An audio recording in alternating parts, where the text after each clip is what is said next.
Hey, Angie. Taylor said he might not be able to do between...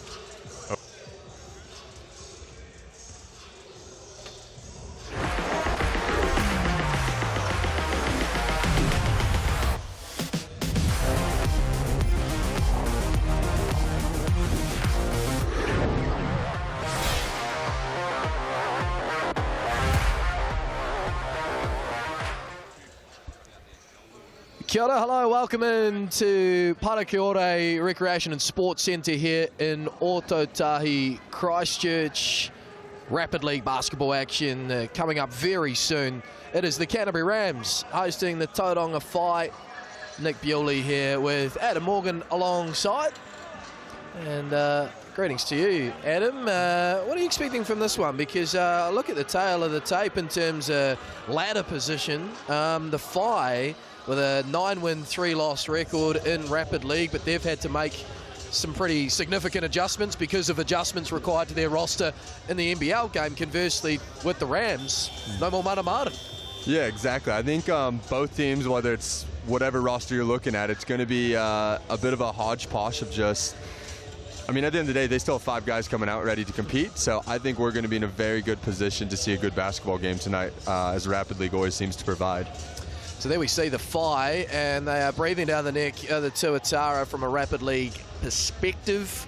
The Rams certainly got the capability. It just hasn't all come together. And again, you look at that for and against, there's actually not a great deal in it, even though they've lost 8 of 12 games. As we take a look at the starting 5 for the Whai, Michael Wade, Jet Thompson is averaging just under 10 points a game in the Rapid League.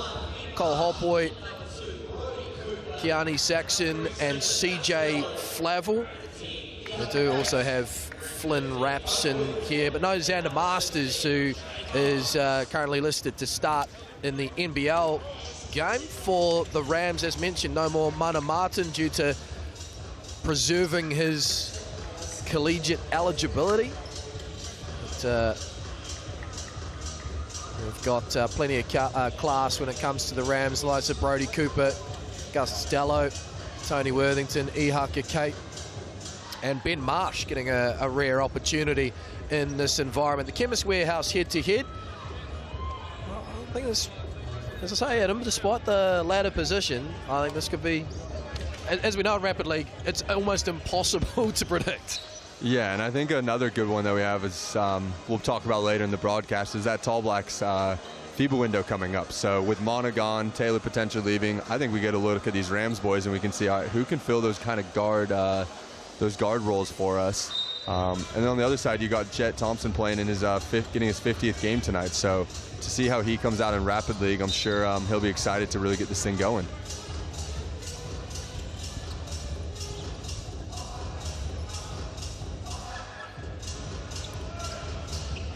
And we're up and underway here Friday night in Ōtautahi, Christchurch. The Whai, as mentioned, seeking their 10th win of the season.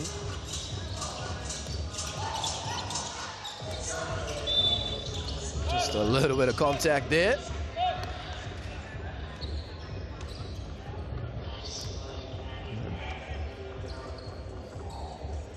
Jake Holmes is listed as available for the Rams from a Rapid League standpoint, but doing commentary on the Rams Nuggets game last week as that pass goes out of bounds and wasn't utilized in Rapid because he's making a meaningful contribution in the NBL, upwards of 20 minutes a game now, Adam.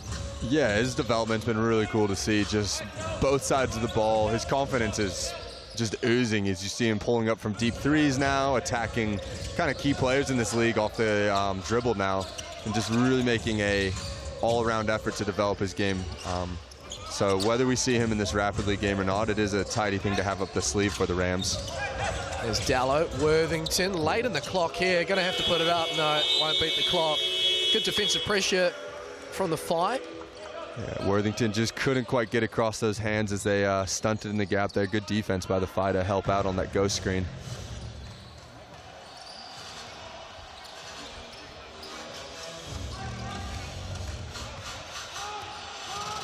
There's Wade with it. Saxon up high, Worthington on him. Here's Jet Thompson, as Adam mentioned, 50th Rapid League game. There's a couple of players losing their footing here at Parakiore early. There's Dallo now the other way. Strong rebound that. It was Saxon, Kearney Saxon, who slipped over moments before. Just couldn't quite get that one to go. Fi trying to play out of the corners here, it looks like. A little bit of zoom to start early, and then a middle ball screen to find the corner. And a nice three made there by Kearney Saxon. Just his third game in Rapid League for the FIBA. 4 points against the Airs, and gets things underway from a scoring standpoint from downtown. I'm talking to Coach Matt Lacey before the game. He said keep our eye on tonight as both the games unfold, just stepping up to fill some of the void they may have. So good start from him. Nice finish from Dallo the other way, and now the Rams outlet pass. Brody Cooper, hello. Effortless jump. Can you dunk like that, Adam? Could you ever dunk like that? Nah, I mean, maybe with the right trampoline. But these fellas seem to have the springs built into their legs. Well, that's tough at the other end from Cole Hopwoy. And first trip to the Chemist Warehouse stripe here for the fight.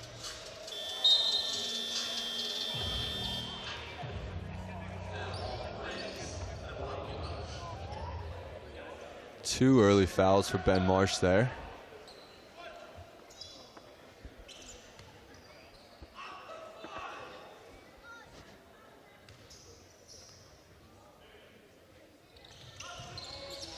Completes the three-point play. Hopwoy. He's had a 11-point game in the Rapid League this season against Hawke's Bay Hawks. It's Cooper. Noticing 5 running subs early. And if the lovely pass. Beautiful. Great inch perfect there from Gus Dallo, and the cut from Kate as well. Great way to beat the show there.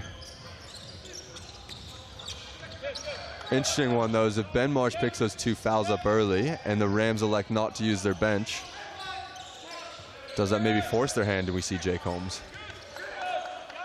That'd be one to follow. Oh.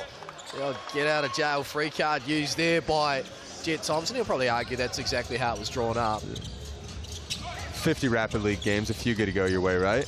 There's Dallo again. In the way he's been very aggressive in those paint touches. Gets it back here now. 6 on the shot clock. Cooper, first move.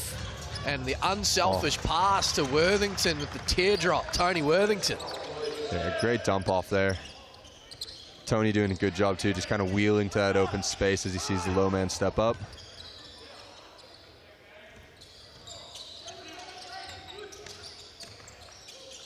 Likely to be the last offensive possession here for the Fire the first quarter is Thompson. Just a little loose with the handle, and now Dallo. He is rapid, but a little bit loose there too. And in fact, it's gone out of bounds, so made a bit of a mess of that.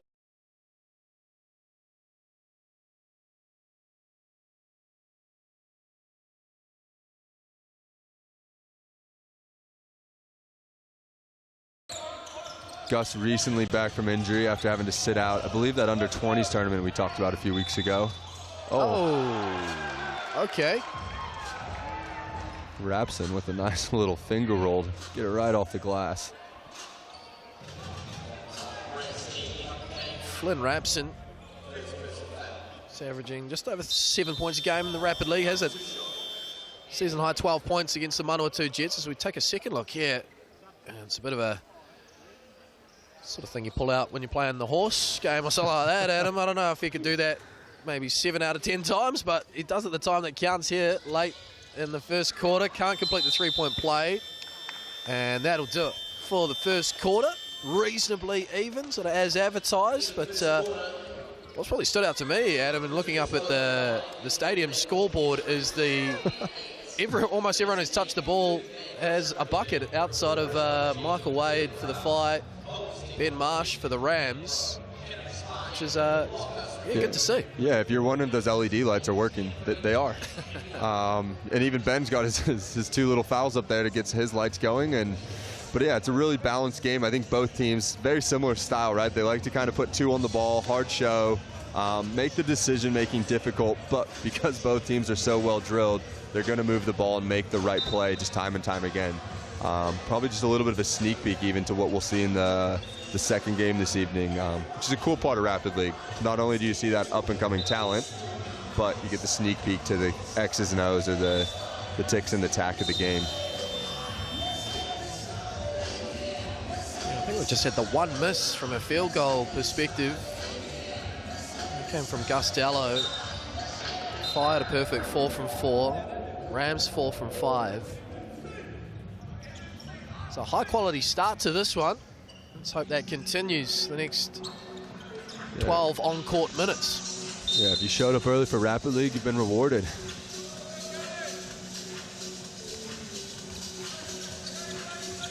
Still no Jake Holmes sighting, so I think suspicions might prove to be accurate here in terms of this Rams 5 doing the business. We're just talking about Ben Marsh. There he is, missing out on the action from a point scoring perspective. Yeah, I wanted to join the party. Nice little bump to the reverse pivot.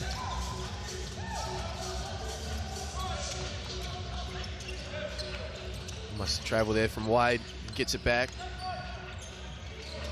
And getting a piece of that, I reckon, was Cooper, but good follow in from the fire. That's Kearney Saxon heading to the Chemist Warehouse stripe. He's impressed, actually.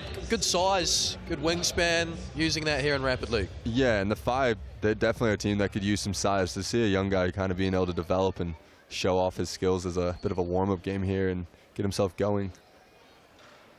Gets the roll. Mihawk and Kate on 2 fouls as well, so that's something that's going to be interesting to watch. If the 5 kind of keep putting pressure on the rim, could make for a tough day for these Rams fellas. Makes them both. The Saxon. And a full court press here from the 5. A bit of pressure under Dallow.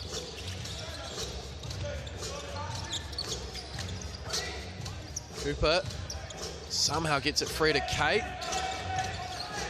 And strong rebound there from Marsh, but then loose. Ends up back with the 5. Thompson, Saxon, Wade. Great defensive work there, Kate. Lateral movement, staying in front. Nice little pass there. Ooh. And then the block from Worthington, but staying with it. Who wants it more on a Friday night? The Fighter. Multiple efforts across the board from both teams, with 5 coming up big on the O board. Cooper, don't want to leave him open there. Doesn't make him pay. Might get a second chance here, and he goes for it. Why not? Ooh. It's not happening from downtown at the moment. Good tip back from Worthington. Just couldn't get it to go. And then the work defensively from Tony Worthington. Marsh, and again, just a little loose. Did well to actually regather there, Ben Marsh. And that was definitely in the act of shooting. Free throws coming here for the Rams. Yeah, we had a few slips, a few kind of weird dribbles. We'll see.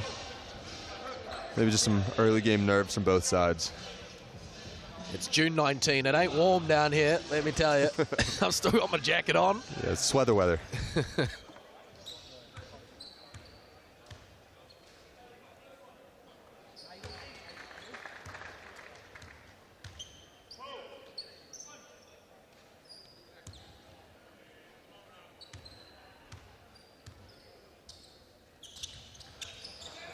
Splits the free throws as Marsh. So 3-point game here. Fight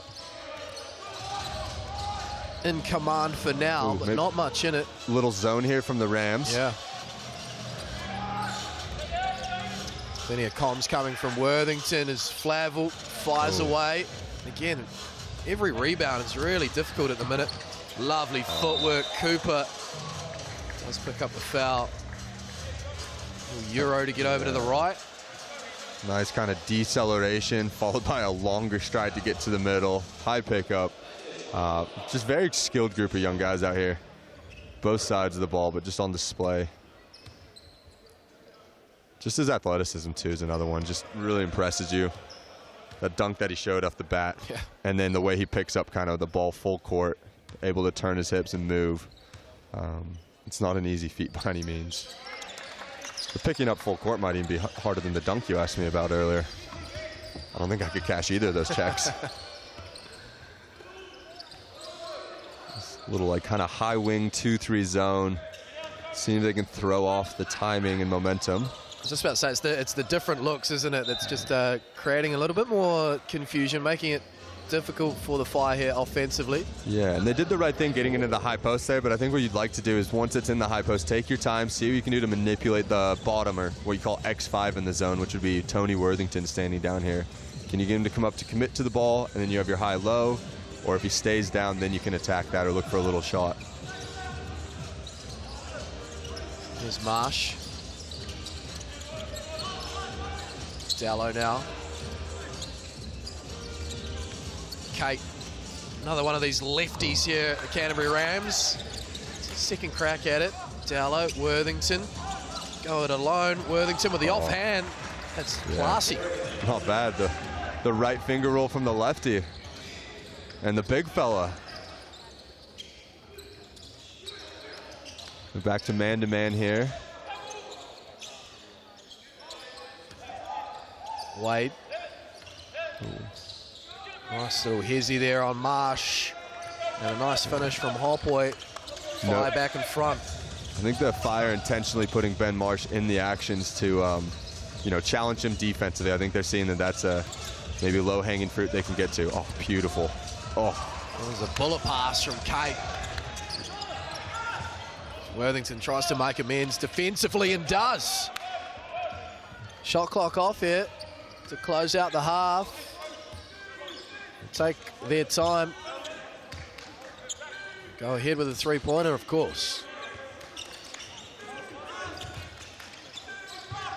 Worthington just can't get it to go. Frustrated at himself, and great recognition too. The young Whai unit calling the BNZ player timeout with just a second remaining after securing the rebound. They're getting great looks. They're beating the hard show, hitting that messy pass on the opposite 45 and zipping it in there. Just need the big fella to finish it. Great timeout here by the Whai. Get to advance the ball 1 second.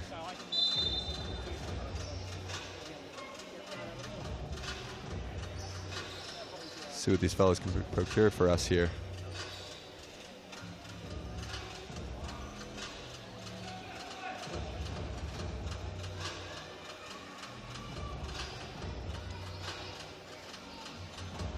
Certainly those percentages have come back after a really hot first quarter in terms of efficiency shooting from both teams. We're just waiting, in fact, a fair few more seconds, at least as things stand. I don't think it was 5 seconds, but just a bit of a confirmation with Elijah Waialiki over here at score bench.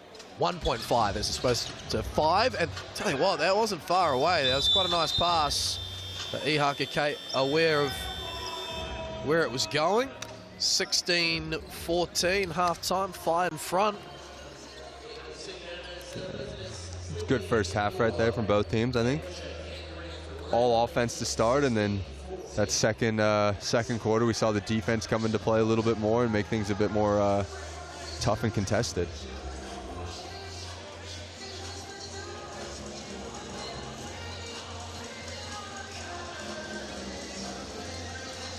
Key stats, good to see of our friends at the Chemist Warehouse, and Kearney Saxon, Cole Hawkwood, both 5 each.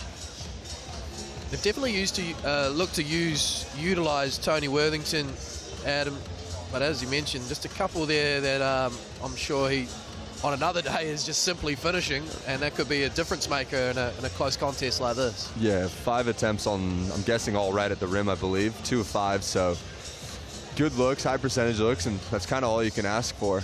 On the flip side, I wonder what the Whai are going to kind of draw up, or what they want to talk about in the zone that seemed to slow them down right as maybe we felt like they could pull away for a sec.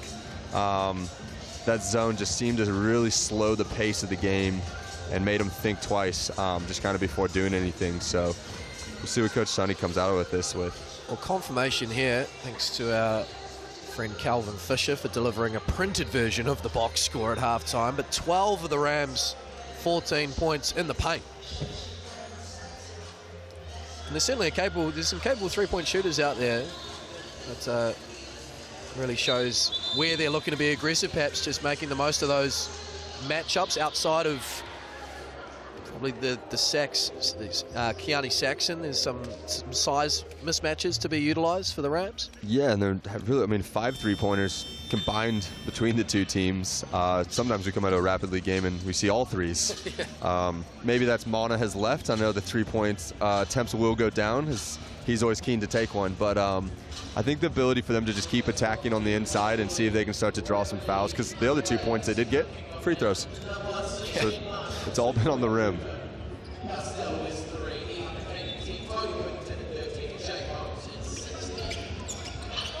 So let's see if the second half follows a similar pattern to the first, as that's an aggressive drive there.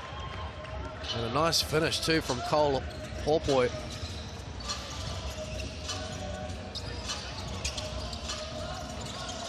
Dallo, Cooper.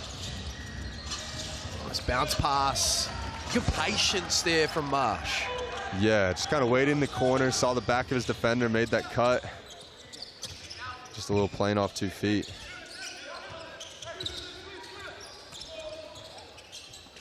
And same thing you'd see on each of these catches. Phi trying to look inside. Oh, there you go. Ghosting the end of shot clock. Ball screen. Oh, great look. And there again, you're talking about in the first half, Adam, trying to get Ben Marsh in those action situations. As Cooper, that looks online, never looked like missing from the minute it left his hand right in front of us here in commentary position. Yeah, good push by the Rams there in transition. Paint touch to a kick out 3. Got the lid off the rim for that. High post touch. See how they want to play out of this, maybe a bit of zoom. That, of course, is the first three-pointer of the night for the Rams. Second of the game. And more like the first quarter of this, Adam. The offense is flowing at both ends. Odds are offense, evens are defense. Great finish by Jet there on the other end, just getting in there, playing off 2, and the little double clutch off the glass.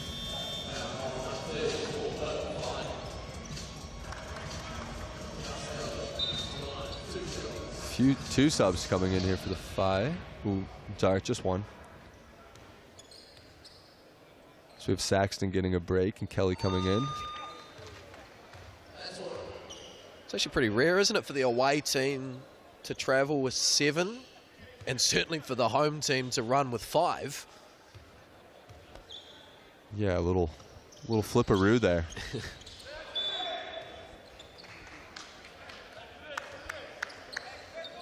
So far it's working out for, well, I guess both teams. We'll find out who it works out for. I was having this discussion actually with Crystal Ledger-Walker last week in commentary, and we're talking about, I suppose, the cohesion part of just running with the same 5 in rapid league. Yes, obviously the fatigue factor is evident. These are young men. They could play rapid league all night if we really wanted them to. Yeah, it's interesting to see like just how it unfolds in the last few minutes, what the decision making is like, those second, third, fourth efforts that you kind of see. We'll see how Tony holds up. Tony's has a history of being able to kind of just go, go, go. But that sub does always help. More subs for the Fires. Cooper, as he found his radar, that one short. Changing the shot clock here as Dallo, his pass is picked off, and now Wade pushing the pace the other way. Again, rebounds super difficult.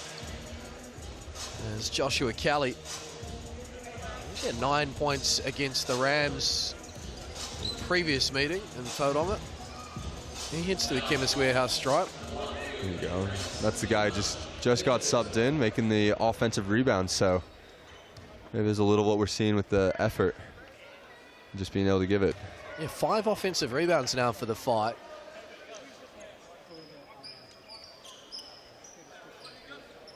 Yeah, and the more possessions you get, the more cracks you get at the apple to see how many points you can score. So we'll see how that proves as the game unfolds.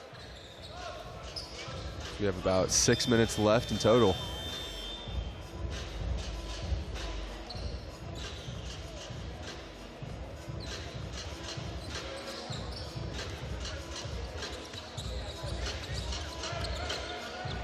Thompson picking up Dallow. Marsh. Lovely. Good skip pass too. Kind of, they've been hitting Tony on that inside roll all day. Fake to him, draws the weak side defender, and then leaves Marsh open on the backside.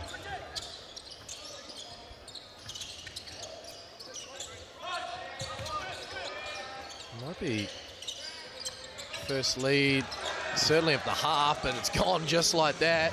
Trading threes suddenly, and now Thompson with the steal. Oh, the recovery from Dallow. Say that's clean. It'll be 5 possession. Good little tussle between those two. Good effort back and forth. Dallow making up for the mistake very quickly. And Whai kind of just, yeah, the backcourt pressure. I wonder if that's something they kind of pull here in this fourth quarter stretch, or end of the third even, and see if that tires these Rams boys out even more. Flavel now. Worthington the other way. Cooper, no hesitation, that one away to the left.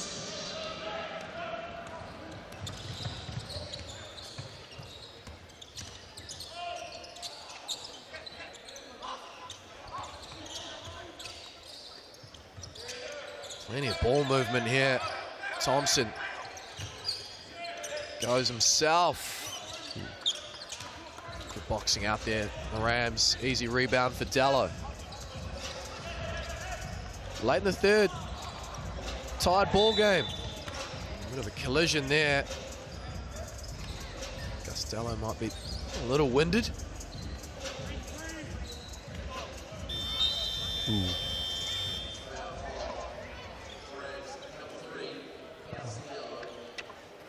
Unlucky there, but that'll only be his first. Marsh on 3. E-Hawker carrying 2. And then Rapson just 2 on the other side, and Flavel with 1. So foul trouble not too much of a factor as long as Marsh kind of stays clean here. Shot clock off. He's going to get the pick here, Thompson. Flavel. Oh, beats the shot clock, beats the defense, and the Whai. They have a lead at 3/4 time. Tough little finish over the top there. We've been treated to a great game here. Back and forth the whole way. Biggest lead would be 4 for either team. 4 and 3, I believe.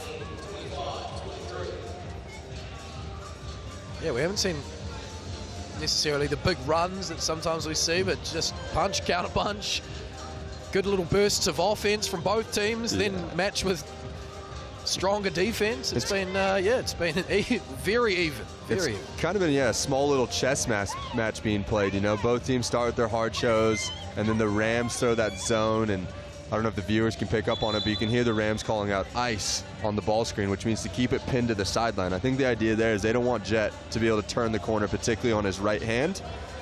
So we'll be interested to see if Coach Sonny can kind of maybe draw something up to free the coverage and get Jet moving a little bit more, any of these guards. And I think another good sign for the Whai was that ball that they whipped to the corner, and to see that 3-ball go. Rams obviously found a few 3 balls, but for the Whai to see one go as well just kind of opens up everybody's confidence going down the stretch.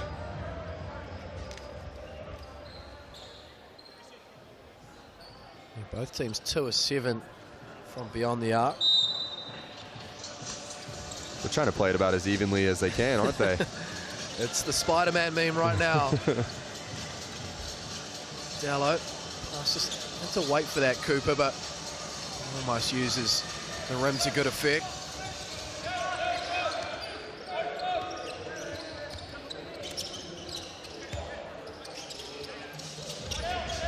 There's Wade. I believe the only player to touch the court yet to have a basket. Saxon leaves that one short. Good close out from Kate.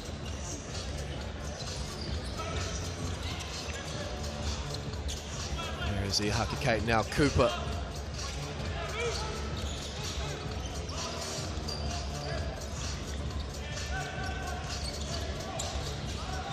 Great work from Saxon, making it really difficult, and then the defense from Wade as well. The other way. Oh, misses the bunny. A little too casual with the one-hand pickup.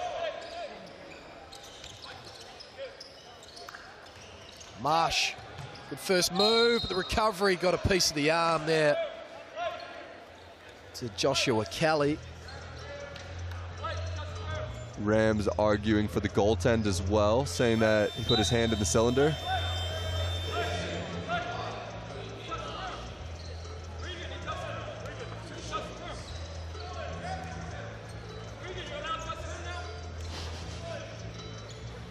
Coach Lucas asking Barter card official Regan if you're allowed to touch the rim, but on the replay, I don't think I saw that.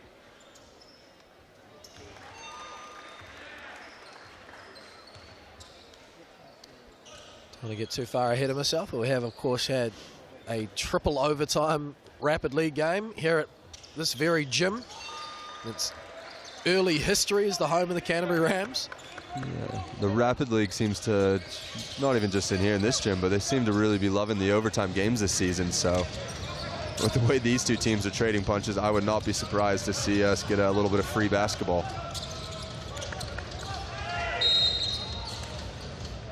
Foul on the way up on Hopwood. Some free throws coming here. I don't know what you think about this idea, Adam. Sorry to interrupt. No, go ahead. Do you like overtime, the 1 minute in Rapid League, or, hear me out, I'm a bit of a rugby league guy on the side, golden point? Ooh. First basket wins. The golden point would add a bit of tension to the crowd, wouldn't it? Just everybody just waiting for that, and you'd feel pretty good about yourself to be the guy who hits that shot, wouldn't you? You might be onto something here, Nick. Yeah, I'm just, Justin Nelson's now in Australia. I'm happy to take on the innovation space in the commentary team. Yeah, devil's advocate, the only thing you don't get is double golden point then, I believe, right? Or what happens if nobody scores? You don't get that in basketball, and we don't get paid overtime either, so. Kate's downtown. Can't go. Fi still in front by 1. Very edgy game this, where neither team has really been comfortable. Yeah, both teams defensively too, just moving. Oh, as I say that, a little curse, but just moving on a string as they're kind of shelled their defense, but just getting beat on the long close out there. And now every player that's been on the floor, all 12 of them, have a basket.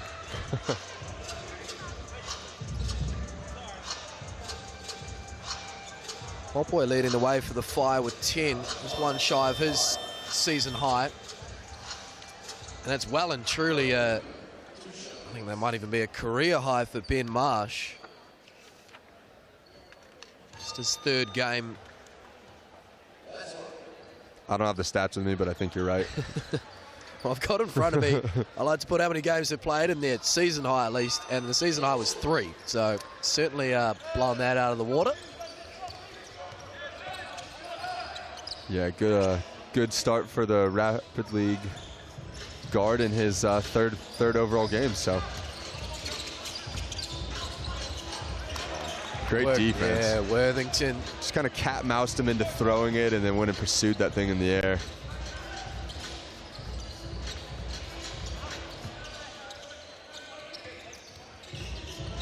Oh, Thompson. Yeah, nice down coverage there from Thompson, just flying down, and you would have noticed the other 5 guys rotating to help them. So they're kind of ready for that, knowing Ihaka likes to drive that way. See what sort of screener action you get coming out of here.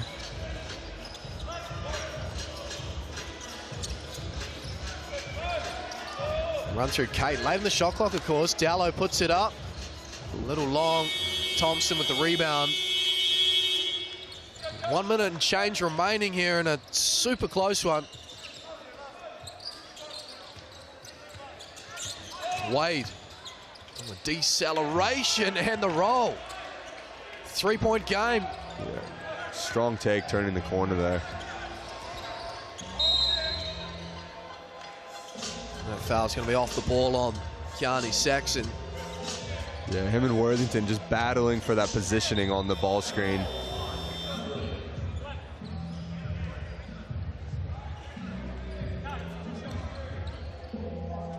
Got shots here for Worthington.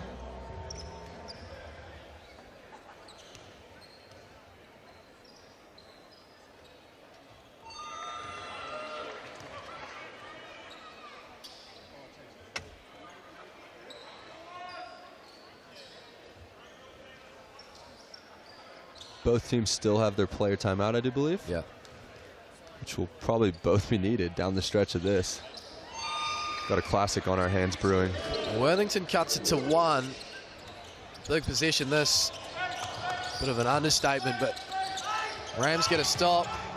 Oh, Worthington great hands again. And that backline defense doing a great job to kind of build trust with him to allow him to put that pressure on the ball. Thompson, gets the roll. Now you need to go quick, maybe a 2. Don't necessarily need to go 2 for 1, but you'd probably like to have the 2 cracks at it if you don't get that 3 ball here. Got to get it to Cooper. There he is in the corner. Loose. And Thompson has just worked non-stop in his 50th Rapid League game. Ends up with the loose ball.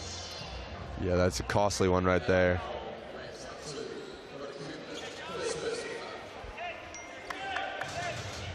So bring the pressure here defensively. The Rams got to get a turnover. They don't necessarily need a foul. Yeah, in the backcourt, maybe you'd like to see him maybe pressure that just a little longer, but it is Rapid League and things happen fast. So maybe the foul game is the right decision here, and you just, try to create as many possessions as you can to get yourselves back into it. Fire coach Sonny Tuaputa just talking to his 4 players not involved in the free throw. It's a 4-point game now, right where they want to be in the fight. Expect the BNZ player timeout to be called here if the Rams do secure possession off a miss. And they'll call it anyway off a make.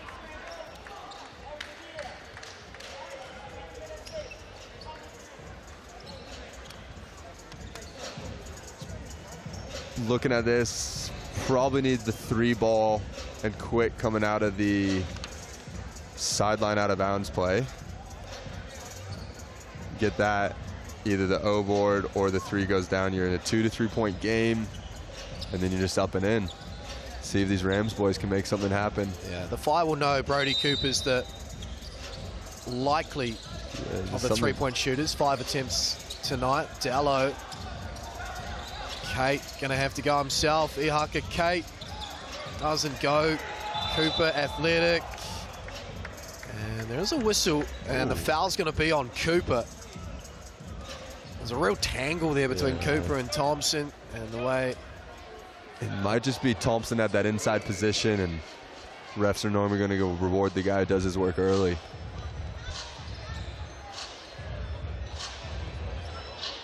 Thompson with a chance to put his 50th game into double figures and heighten the percentage of their odds to come away with the W here. Yeah, 2-possession game now. 8 seconds. Verging on impossible from the Rams. Clutch free throws made from Jet Thompson. Oh, great work from Wade. Kate with the swat. Marsh, the half-court heave. That's watching Walter Brown highlights. It doesn't go. That was a really entertaining game, that one, Adam, in Rapid League. It is the visitors, the Phi, who do chalk up their 10th win of the season and are very much in the conversation to win the Rapid League this season. 36-29, they beat the Rams. Popoy with 10, Jet Thompson with 10 in his 50th game. And, well, if we're treated to a similarly tightly contested contest in the NBL, I feel like we're all getting our money's worth here on Sky Sport, as well as the people here at Parakiore Recreation and Sports Centre as we take a look at some of these key stats, courtesy of the Chemist Warehouse. Yeah, you got to be impressed with just probably the development the Phi have shown, not just this year and not just with their men's program, but I think across the board. And a little win like this on the road for the Phi kind of speaks to that and the positionless skill development I think that they're able to produce from their 1s all the way up to their 5s. On the flip side, the Ben Marsh, that's a nice highlight for the Canterbury. Maybe a potential guard that can soak up some of those Mana Martin minutes in his absence. But overall, great game. Really good game. Really good game. And it set the tone for our Sal's NBL contest. 7:30, our coverage tips off. Two informed teams, has to be said, certainly since the arrival of Jordan Ngatai in a Whai uniform. They've won 3 of 4. The Rams have won 3 of their last 4. Super dominant down in Dunedin last week over the Nuggets. Looking forward to bringing you the coverage of that one. We're going to take a quick break here on Sky Sport. In around 20 minutes, we will be back live from Parakiore Recreation Sports Centre in Christchurch. Sal's NBL action, the Rams and the Whai not far away.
But that's not as small as it. Yeah, that's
I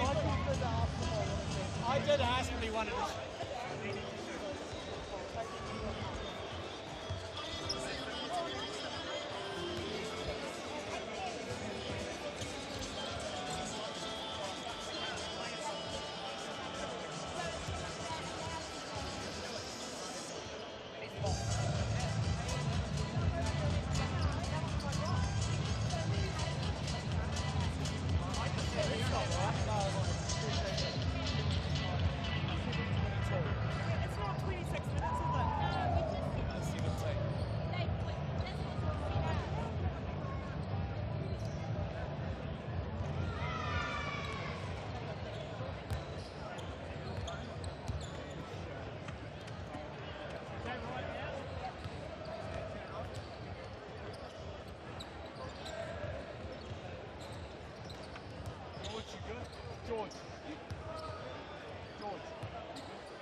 Kia ora, hello and welcome into Pallacanestro Recreation and Sports Centre in Christchurch. Sal's NBL basketball action, round 11, inclusion round.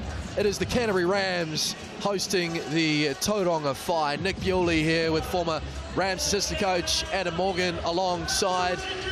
Good evening to you, Adam. Two teams who've hit a bit of form in the last couple of weeks. The Rams won 3 of their last 4, the Whai won 3 of their last 4. As we take a look there at Taylor Britt, good to see he is available, having been listed as questionable after a pretty heavy knock in that win against the Otago Nuggets. Get involved in our Who Will Win vote, courtesy of your shout.vote. A lot of love initially with the Whai. Let's see that even up over the course of the evening. Where does your confidence lie, though, at the moment, Adam, given the form of these two teams? Yeah, you know, both teams coming in, and Whai starting to really find themselves as well. I know they're a little man tonight as well, but very dominant win the Rams are coming off of, and then a tough loss in that Tuatara team. So if I was a voting man, mine probably goes to the Rams just a little bit here, but what I am hoping to see is a very good game. Certainly echo those sentiments. It is Friday night, which means it's our TikTok game as well. So if you're over on the Sky Sport NZ TikTok, appreciate your company. Flick us a message and we may respond during the quarter time, half-time breaks. As we take a look at the Sal's NBL standings, you see the Whai there in that all-important 6-spot top 6 playoffs. Of course, the Rams sitting reasonably comfortable in 3rd position, but knowing there's still a 2-win gap at the moment to the Tuatara and the Sharks. Yeah, I think it's that kind of getting somewhat towards the end of the business end of the season. So all these little wins right now matter, whether it's a 3 versus 6 matchup as we have tonight. That could be changed in 2 weeks' time, and the results tonight are going to heavily depend on those positionings you can put yourself into. As mentioned, it is inclusion round. It's a league-wide initiative that reinforces that basketball is a game for everyone across rounds 11 and 12. The teams across the Motu are recognising inclusive basketball, community groups, volunteers and athletes of all ages, backgrounds and abilities. And some exciting events upcoming with the Wheelchair Basketball NZ National League Tournament in Whangarei starting tomorrow. Speaking of what's ahead, upcoming fixtures in the Sal's NBL, Nuggets Airs. That'll be an intriguing contest. Nuggets, having started the season so well, have fallen off of late. The Tuatara riding high. The Hawks, they welcome to the Event Finder Stadium tomorrow. Bulls Saints, our feature Sunday game, which will also be on Sky Open. And then as we head into Monday, Hawks and Sharks. That win streak, Adam, has finally ended at 10. Yeah, could be a tough gig for the Hawks. I'm sure the Sharks are going to come out firing after that game last night, and what a game that was. Had a lot of action-packed activity for us in that.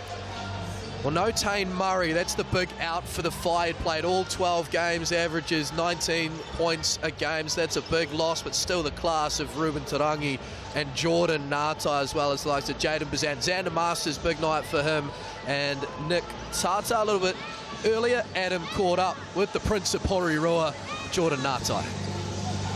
Jordan Nata of the Whai. You guys are coming in tonight a little bit undermanned. What are some keys that you guys are looking to do to be able to come out of here successful? Yeah, I think for us, just sticking to our game plan. I think we did a good job against the Jets. Just sticking to our game plan, sticking to what we know best. But I think tonight's going to be even more crucial because we're coming up against a well-coached team. And we have an exciting Tall Blacks window coming on where you get the opportunity to put the jersey on again. What does that mean for kind of you and yourself and family, I guess? Yeah, I mean, it's always an honor. Like, I love putting on that black jersey, but it's not only an honor for me, but for my family to represent them. And just to get back to playing Tall Blacks basketball, I always love it. I'm always going to try and be available for that, so yeah. Yeah, well, we'll be cheering for you, so good luck. Appreciate it. Such a classy pickup for the Whai, of course, so much NBL championship winning pedigree, a 5-time champion, Jordan Nata. As we take a look at our host, the Canterbury Rams, and having been listed as questionable, very much available, Taylor Britt, the captain, the point guard, along with Walter Brown, Tamanang Cho's really found a home here in Canterbury. Todd Withers and Jack Andrew. I mean, a slight tech issue, it's fair to say, a little bit earlier. Adam, nothing wrong with that every now and then. You did catch up with Taylor, though. What was his overall assessment? I suppose, first of all, how is he, and how is he feeling about the team's chances heading into tonight? Yeah, Taylor said he felt great after the just coming out of everything, ready for tonight. As far as the FI goes, he said just because, you know, that they're missing that one guy doesn't mean they necessarily want to be taking him very lightly, even without Tane, because, I mean, if we're measuring this, how many tall blacks on each side, it's 2-1 FI up right there. And then a Lacey coach team is never something to take lightly, another up-and-coming coach in New Zealand. What he said is, you know, both teams run a very similar style defensively. They're going to show on ball screens, put 2 on the ball. They're going to try to play just kind of a New Zealand style of play that maybe, you know, you might see on display with the Tall Blacks next week, but with these two teams going at it. So he said it's nothing to take lightly, and they do have their work cut out for them.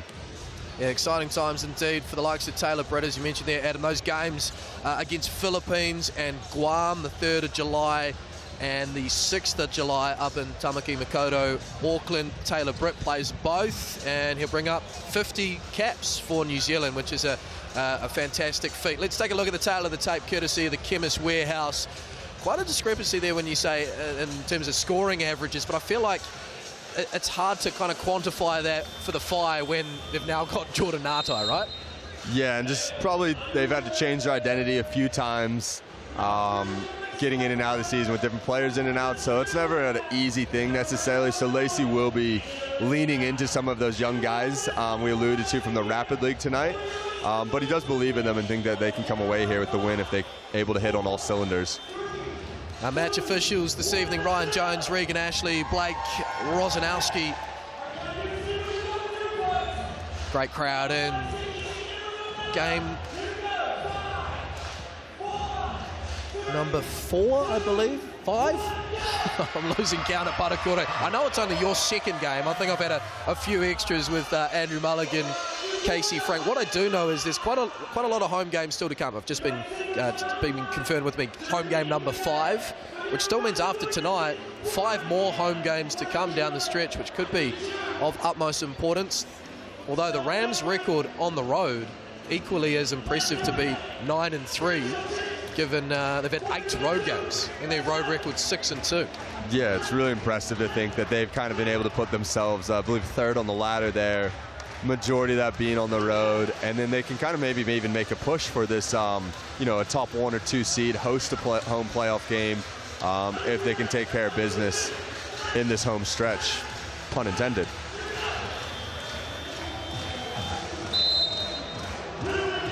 Certainly put more into the match day experience, the Canterbury Rams, perhaps in terms of what they're capable of doing here at Parakore versus Cowell Stadium. But the light show, the entertainment, Rambo is firing on all cylinders early and setting the tone. There we go. Got a bit more love for the Rams. Unsurprisingly, the teams did meet earlier in the season in Tauranga, and on that occasion it was the Rams who did have pretty comfortable win, although Ruben Tarangi, one of 3 30-point games on the season, season high 37.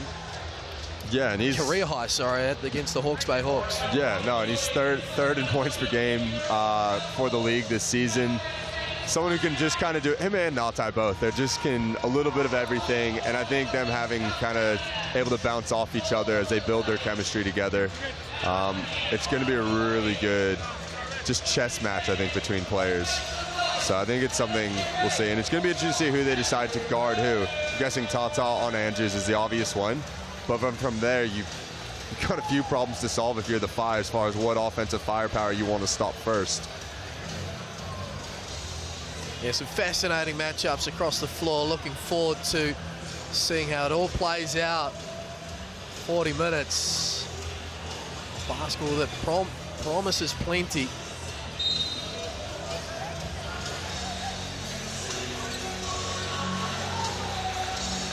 As Tata, the Aussie, bobbles around. Will be FI with first possession. Jaden Bazant, first FI player to reach 50 games for this relatively new franchise. Ngatai, the lefty, smooth with it, offhand, and the foul, early foul. 3-point play potential here. Nice little. Might be on Taylor Britt. Yeah, nice little pin down, just kind of getting that second side, having the big, and Tata just kind of ghosts that point guard. Everyone's used to that middle pick and roll, slips out, pinning Ngatai out of the corner. Good patience too. 25 is instead of 5, excuse me. Fouls on Cho. Ngatai, no problem from the Chemist Warehouse stripe.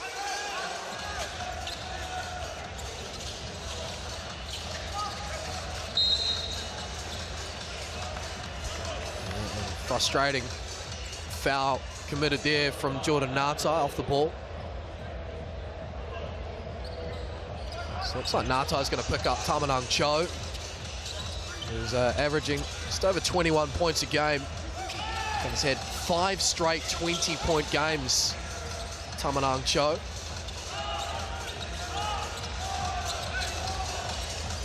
Extra pass, Brown in the corner. Oh, what a three-pointer with the hand in the face. Good D, Pedro. That was an unreal start there from Walter. Yeah, well, the only made 3 Walter Brown had last week was from the opposition three-point line. Go and find that on the socials if you didn't see it against the Nuggets. Bit of a showman, if you will, Walter. A heave to beat the buzzer at three-quarter time. Again, just coming out of that left corner on their right hand. Ruben, nice little finish. Good work there by Ngatai. Smart player, so much experience. And a little mismatch down low, Tata. Cho does well. Yeah, mismatch in height, but not strength. Oh, the athleticism. Tamanang Cho just gliding to the basket. A little bit sore after it, actually. One to watch. A hot start this, 5 each. Masters in the corner. 20-year-old out of Rotorua. Brown, heat check. Doesn't go. 38% on the season from three-point range, Brown. Certainly come back from the season. Good take by Bazan. NLV. Couldn't quite get it to go.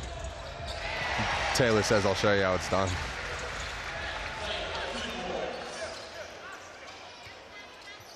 Talking to Lacey before the game, just what are some key points to him, and he said main thing, containing Cho and then Taylor in those ball screens. They're just so elusive.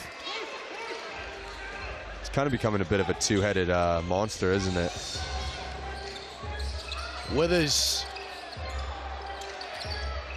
To be last touched by Andrew. Masters doesn't want to take any guesses around who last touched it. There is Tarangi, just his experience and patience there. Can't get the roll. Tata out of Melbourne. Brown the other way. That's 2-point blank touches Tata hasn't had go in, but if you're Lacey, you got to like the shots they're getting there. Long rebound for Tarangi. And now Britt with the intervention. And now he's loose with it. And there's only one player winning that hypothetical jump ball. Do you think we need to put a level on the floor there? There's a few loose balls bounced out of people's hands earlier, about right on the Chemist Warehouse stripe. Maybe it's those early game nerves. Subs in. Tata checks out, and in comes Keani Saxon, who looked pretty handy during Rapid League earlier, Adam. Yeah, I think we can see him in the kind of the second on the depth chart in the big man spot for the Phi tonight. And displays a bit of touch from outside. The shooting is there, as we saw in the warm-ups, and then just being able to put a bit of presence and pressure on the rim on the offensive side. What'll be interesting to see is decision-making out of these short rolls. So when they put 2 on the ball and he's the screener, they hit him on that short roll. Can he make that decision of either kicking it out, or is the right move there attacking the basket? So be good to see his development. Yeah, Nick Stoddart's the other player as well, out for the fight. It's the last few games. So Matt Lacey, Coach Lacey, down the rotation, change of rotation down the roster.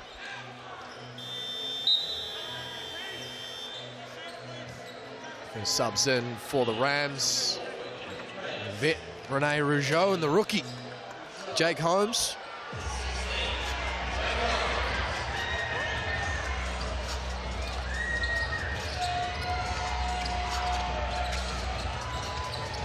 Ngatai Rougeau loses his footing and Ngatai pounces.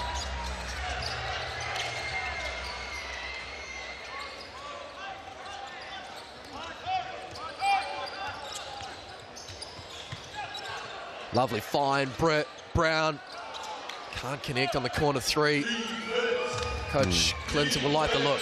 Yeah, great. I like the pass from Brett, just kind of the dummy to the left, pulls the corner help in, and then throws it to Walt wide open. Tarangi sit back, likes to match up with Brett. Yeah, Whistle and a foul. That was good work there by Tarangi. Yeah, I like the repost up too. The Rams, you can see, were loaded up really heavy, helping Taylor out on the low block. Passed it out. Rams have to respect the maybe potential weak side skip, and then gives Ruben just enough space to operate and draw himself 2 free throws to the Chemist Warehouse stripe.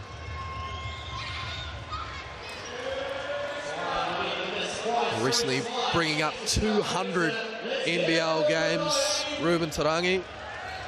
What a player. That's a well-seasoned vet right there. Someone who's just very well respected too, I believe, just amongst all the New Zealand basketball. I think he's someone who, when he does decide to hang it up one day, and hopefully it's not in the near future, he's going to make a really good coach as well. Someone who understands the game. I know Coach Judd Flavel has a lot of trust in him. He can kind of do a lot of different, almost like a Swiss Army knife, just a lot of different tools that he can use for different situations.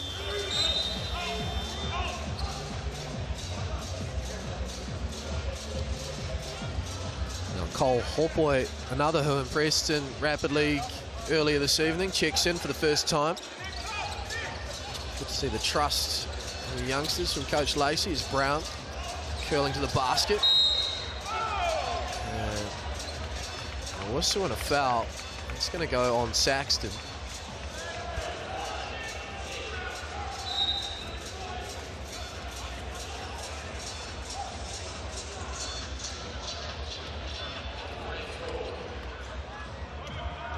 You're right in your assessment earlier, Adam, about these two teams just being so well drilled, and that leaves such little breathing room for opportunities. Yeah, even plays like that, your sideline play, your baseline play, you know, in both shoot-arounds, both teams have gone through every situation that these teams can run it and exactly how they want to defend it.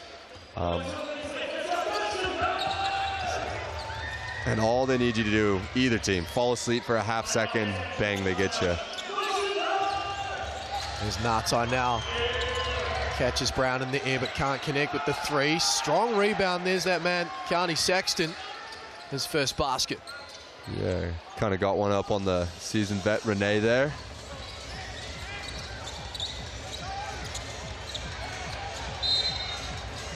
And then 2 quick fouls. It's the craft, the guile there at Taylor Britt. Here, Coach Lacey just yelling at him to kind of get in the gaps, not giving Taylor those little driving lanes.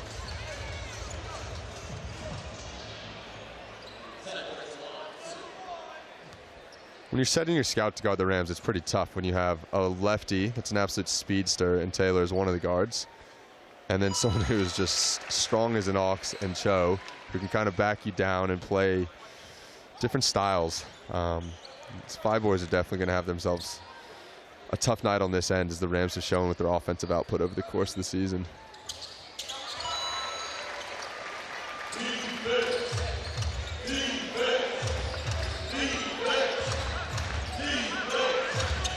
Jet Thompson now.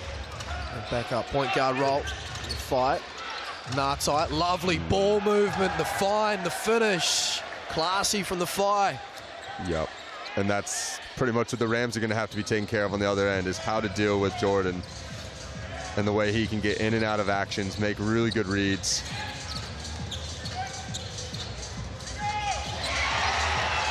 Nice finish in an awkward spot there from Rougeau. Yeah, nice little 8-footer right there. High release, right over the top of the defense.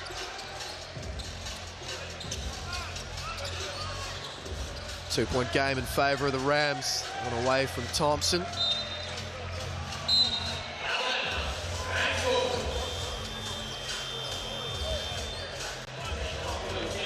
This is what I was waiting for this evening, almost doing a bit of preparation just in case Taylor Britt was ruled out with that concussion, just to see what the look is for the Rams when Britt takes a seat.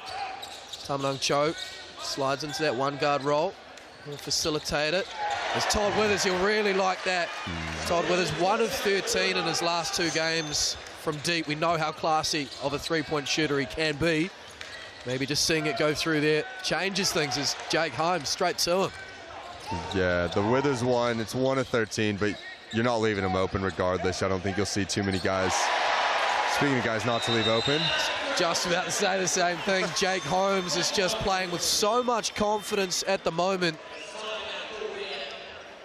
Double-digit scoring in 3 of his last 4 games, and before he heads over to University of San Diego, he is going from strength to strength. Yeah, I mean, what better preparation program than contributing to your local NBL team? For Jake, had a great game last week when down in Dunedin, and carrying that over here. But it's been really cool seeing his development. And I think actually, if we go back to both these sides, how similar they are in style, the young up-and-coming coaches, the player development that both teams display, I think is unreal. This Phi team is leaning into their younger players tonight because they have to. But I think they're better off than some of these teams when they do have to lean into those just because of the groundwork they do. Speaking of smart coaches, smart time out there, really. 8-0 run. It was 12 apiece just moments ago. Matt Lacey having a word.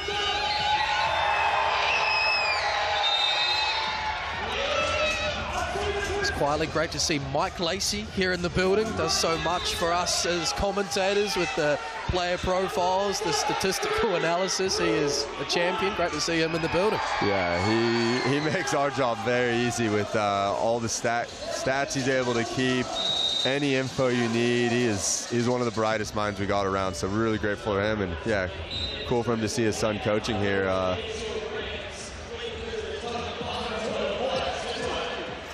So let's see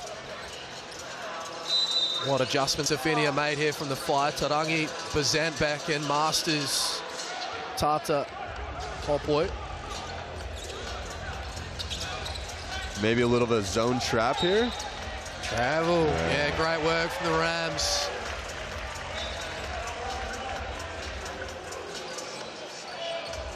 There's a nice job by Renee and Ihaka there, just in a back pedal, trying to disguise it as a man-to-man, but not give away their cards too much. It's on a trap.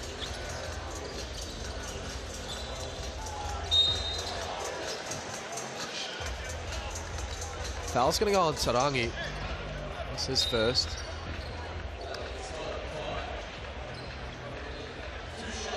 Not sure if that was the play design, but those who may have watched Spurs Knicks in the last few weeks, the Spurs really loved running what they called 45, where they bring their 4- and 5-man up and pull the bigs away from the basket.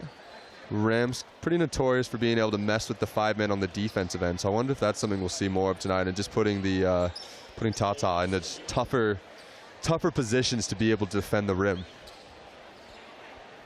Yeah, Tata and while Andrews having a seat. And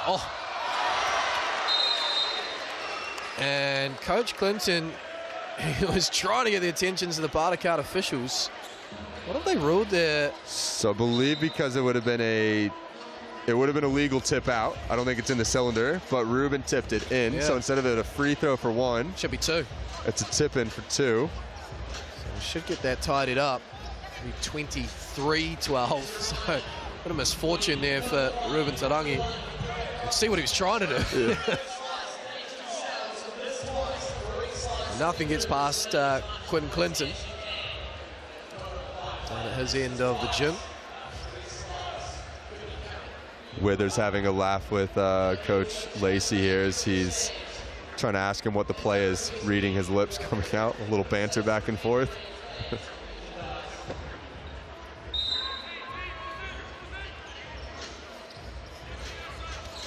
So here's that, trying to see if it's a little bit of a pressure zone, like a 1-1-3 that drops into a high wing 2-3. Masters rips the pass to Bazan. It's always been an elite three-point shooter, Jaden Bazan. Yeah, and really good patience by them, just kind of probing and kicking until they find the shot they want. Cuts it to 7, Cho. Pick from Rougeau, and the bounce pass, lovely find. Beautiful. Great eyes from Cho. Looks out the corner, pulls the help out, and then finds Rougeau right on the rim. Well, we were singing his praises last time we were here, Adam, about Tamanang Cho's ability. We know he's a scorer, scorer first, mindset. But 9 assists on that night when we last commentated a game against the Giants. And just showing there's so much to his game, including these sort of finishes right on cue, Tamanang Cho.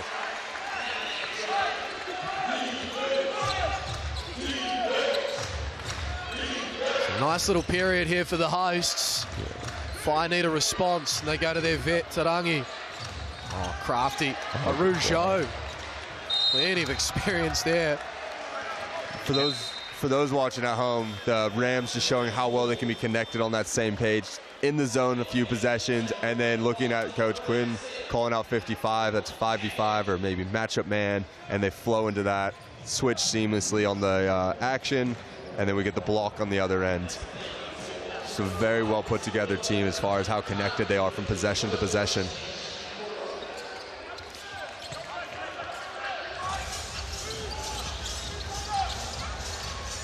Rougeau, Brown, open. Closeout effort there from Saxton. Great effort from all 3 Rams boys getting that tip out. And now Cho, he's feeling it on a Friday night. Second chance opportunities are coach killers. Well, all of a sudden, this is a 17-3 run after it was 12-all. See if the Whai can get their own second chance points here. Not a lot of movement. 4 on the shot clock. Tarangi using his size advantage over Britt. Get it back to Masters. Real tangle down low. Saxon and Cho. The latter unhappy. 3 straight O boards. Long 2 here from Bazan. And rewarded for their hustle defensively, the Rams. Shot clock's off late in the first. The icing on a dominant few minutes here as Britt goes to work at the left. Has to readjust, leaves it short. Rougeau. Oh, I'm not sure, no. Our Bartercard official, Regan Ashley, like a hawk. A little too selfless there from Rougeau. But what a second half of that first quarter there from the Canterbury Rams. It was looking pretty close, and they're blowing this one out. 14-point advantage here at Parakiore.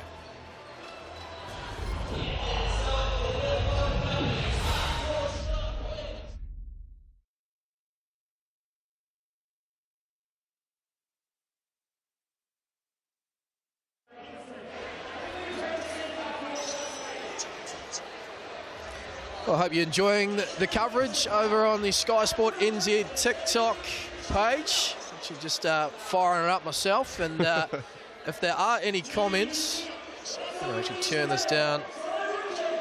If you've got any questions, particularly for our expert here, Adam Morgan, who knows plenty about basketball, plenty more than me at least. Height advantage. Yeah, I'd say there's a height advantage. That stood out to me watching doing a little film prep, watching the Whai airs from, I believe, 2 weeks ago, where Moores and Donnie Samuel really seemed to give the Whai fits at time, a little high-low action, just on the hard show, hitting those short rolls and then being able to find the other guy underneath. So, yeah, height advantage is not wrong. We've got Taylor Britt's biggest fan with us on TikTok. I'd say that would be fairly contested position. But now keep the questions coming, fire them in during the second quarter, and we'll get to some more at halftime over on TikTok. Shout out to our Kelvin Friend Calvin Fisher getting us the stats to be able to see. Standing off right off the bat. Cho with 9.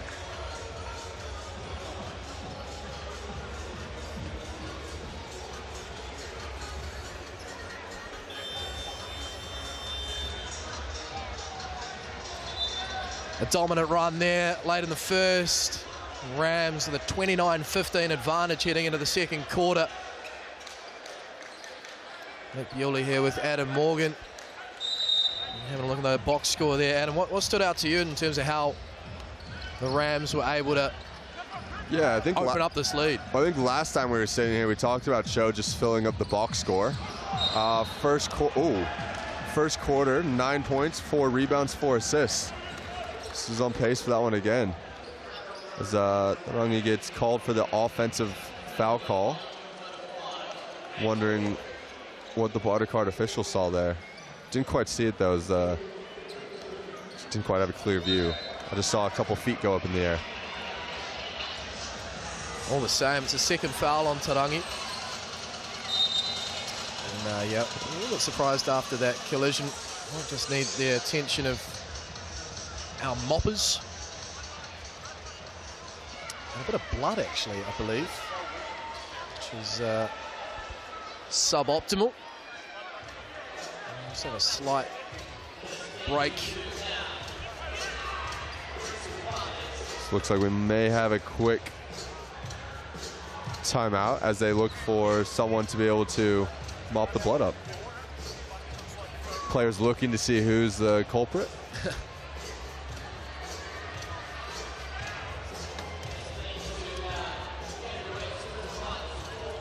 So just joining us here on Sky Sport, Sal's NBL round 11 action. And it's a beauty to get things going, as I mentioned in pre-game. Last night, Wednesday night, trying to rack my brain. It all becomes a bit of a blur. But nonetheless, the Airs beating the Sharks down in Invercargill. What did you make of that result? Not one I saw coming personally. Yeah, I believe last night. And yeah, it wasn't one I saw either. And then the commentators chat we had, they were kicking up a fuss. And I said, all right, I better check this out and see what it's all about. And yeah, the Sharks went down in a surprising fashion. So no doubt they'll be... They'll have some good lessons to learn from that, I believe. We saw a few weeks ago that Sharks team come into this building and put on quite a fourth quarter clinic, didn't they? Well, they've definitely set the pace this season, but it just goes to show, I mean, so much has been made of Sharks, Tuatara, Rams, Saints. Seem like there is, you know, on the outside looking in when it comes to the six. Yeah, look out, you know. It's there's still time for a team, perhaps, that is not overly favoured to have a bit of a say in this competition. And I think that's the beauty of this league, and even just the style of basketball in this side of the world is you can even go, whether it's the NBL, whether it's here, you go to a game and a team could be up 10 and 40 seconds left. It's never safe, just because of how hard everybody plays all the time. Yeah, I think that's the beautiful thing. You can turn on Sky Sport, you see a game, and even though that team may be bottom, mid of the table, and the other team's top, you're going to see some good basketball.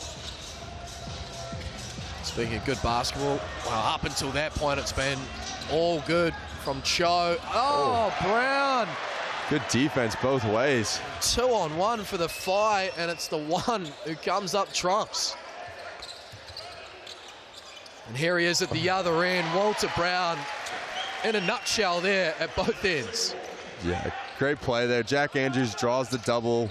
Walter cuts and not allowing the defense to rotate out.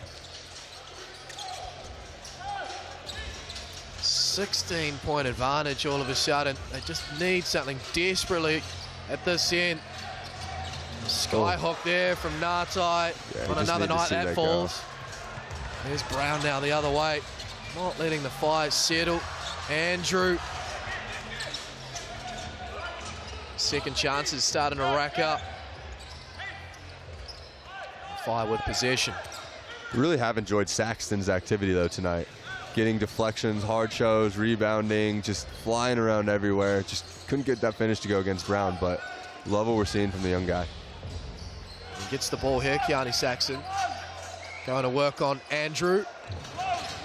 Again, though, an empty possession for the Flight. It's been some time since their last basket, that Jaden Bazant 3, and now Kick ball from that man, Bazant.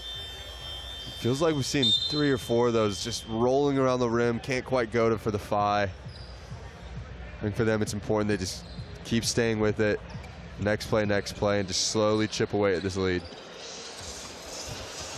A little bit of a wayward pass there, but Brown did well in the end.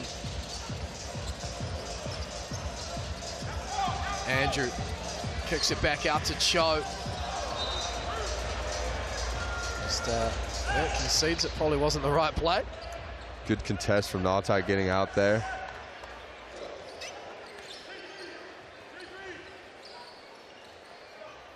First miss of the night for Cho, at least from a field goal perspective. Missed both his free throws.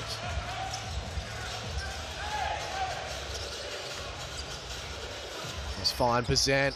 Active hands though, Britt. Bazant, got to make them pay here. It's not happening, but they will get another opportunity. Natai. Cash. Yeah, that's got to feel good for the FI to see that go down, and doesn't feel as good for QC, who's going to use a timeout here to chat things over. I think just a few of those second chance efforts, he's seen that probably happen a bit too much with the O boards, and he knows that if this FI team takes enough shots, they're going to start to go in. So he needs to, they want to figure out a way to limit those extra possessions. Yeah, it's pretty uncommon for a Rams opponent to have more offensive rebounds. They got 5 offensive rebounds now, the FI. They have been beaten on the glass overall 15-11, but as you say, it's those 5 O boards that, you know, the Rams, as you know, being part of that coaching environment, they just pride themselves on tidying up the glass at both ends. Yeah, some of the coolest things we would have I learned personally in the air is certain drills where, you know, it's 3 stops in a row, but if you give up an O board, you go back to 0. If they score on you, you go back to 0. So that group of 4, whoever it is, you get stuck in there, and I've seen groups in there for 5 to 10 minutes, hands on knees, absolutely dying, but the coaches are not letting up, and it just, yeah, a little bit of a separate the boys from the men sort of a drill, I guess, and it shows when, you know, your team's able to come out and then dominate the glass.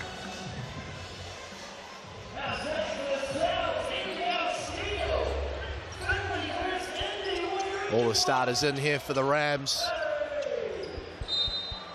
They lead by 13. Looking for their 10th win of the 2026 season.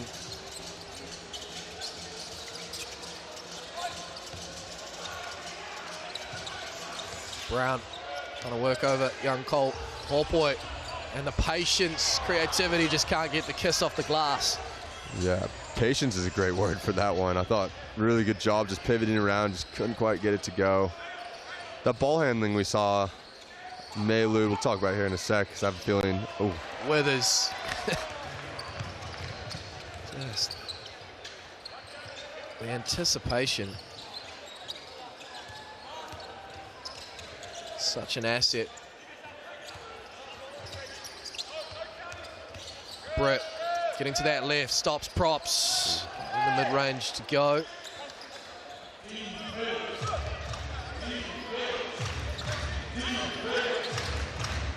Natai work there, and with the offhand, wanted the call, didn't come. Yeah. Might fire him up there, Jordan Natai. Great attack. I like just the initial look at the rim, pulled the defense out, got the long close out, and went right by. Could have been an and one, but they're going to need a lot more of that from their leader, Natai, tonight, just to keep attacking, keep getting that scoreboard to take over. Here come the FI now after the Brown miss. Bazant caught in 2 minds. They kick it back out. Reset. Natai. The light is green, but it's away to the left.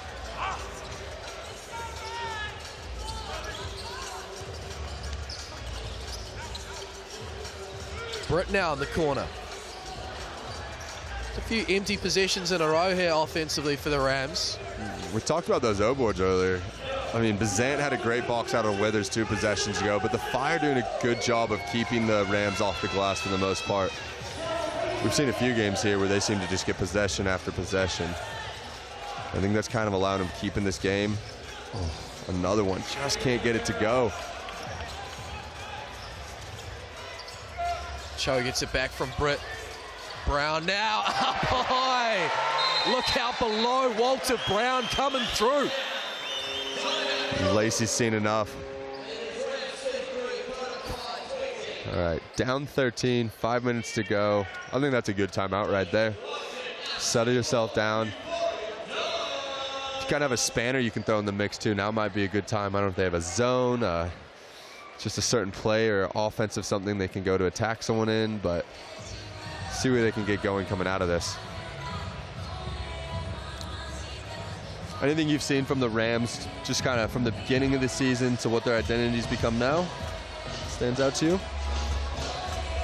Yeah, it's a good question. I suppose for me, coming into this season with those bigger name departures, when I'm talking, I mean, outside of the import situation, but with your Max Darlings and your Isaac brothers, I was just interested to see how the rotation would work, and obviously the inclusion 4 or 5 games in with Rene Rougeau starting to find his feet, but it looks more or less what I've seen for the last 3 or 4 years. It is a system, you know, if it ain't broke, don't fix it for the Rams for the most part. Taylor Britt, the rise of Walter Brown's probably the story for me in terms of the confidence in which he's come back from UNLV and his shot selection and the faith they're putting in him to shoot at a much higher volume. Jack Andrew, of course, so yeah. Look, there's a lot of fun headlines there. It totally is. Yeah, I really like the Walter emergence, and alluded to it earlier, but when Taylor goes away to Tall Blacks, we know there's Cho. Potential backup, maybe there's some Point Walton there to be had, so. I like it. I've seen a few games where the assists have crept in and around 5, 6, 7 assists. Oh, great little cross-step move there.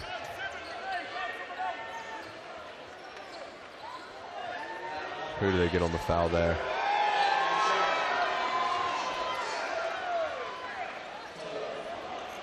Got on Rougeau, his second.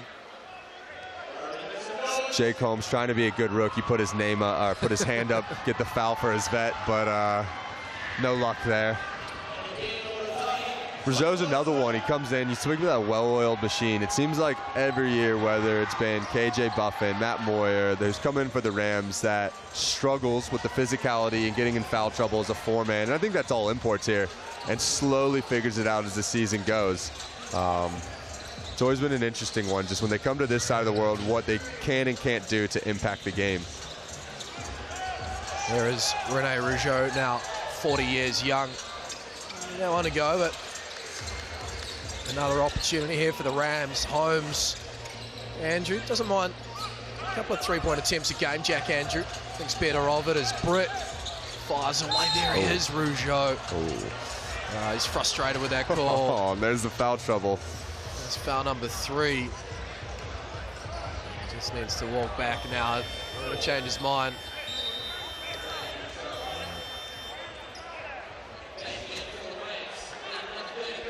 Todd Withers checks back in.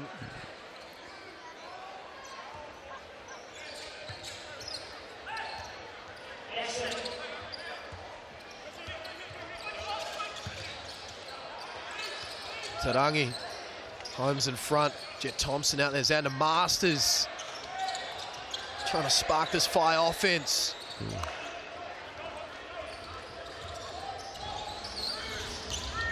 There's Brett.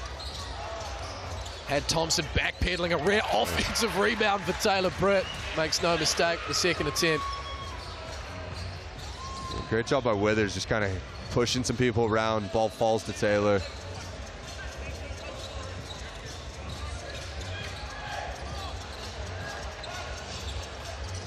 Holmes perhaps getting away with one there. And then the work on Tarangi.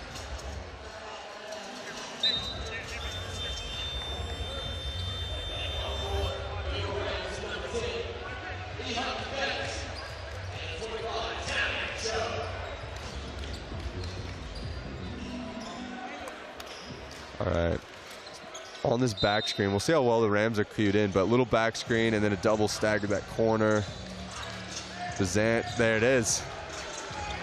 That was a much-needed basket for the fight. And Bazant's going to be one of those guys, a confidence player, so he sees 1 or 2 go in. He could really start to light it up, and here in the road. 2 or 3 from deep, Bazan. That'll be his second. But yeah, at 6 points, he's the second leading scorer right now for them, so. Didn't see him and Tauranga get going. Yeah, the Rams done a job on Tauranga so far. 1 of 4 from the field has got a piece of that. Holmes 3 attempts, and now more whistle. More frustration both ways.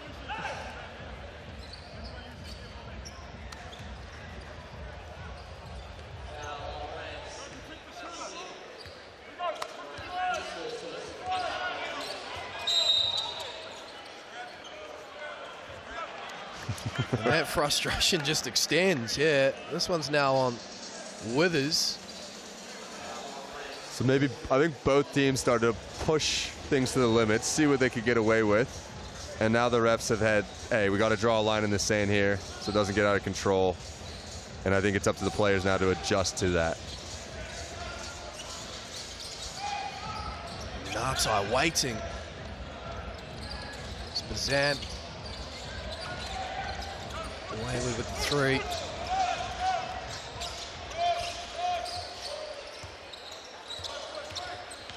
Find out 9 of 29 from the field. Desperate for a spark offensively as Bazan looks for it. Tata makes a bit of a mess of the follow. And Ihaka Kate all alone, the youngster out across College M. The possibility of a 3-point play. Yeah, great job. Getting out on the break, running hard.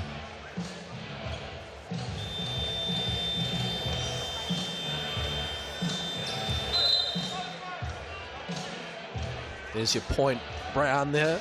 Adam just showing he's certainly capable.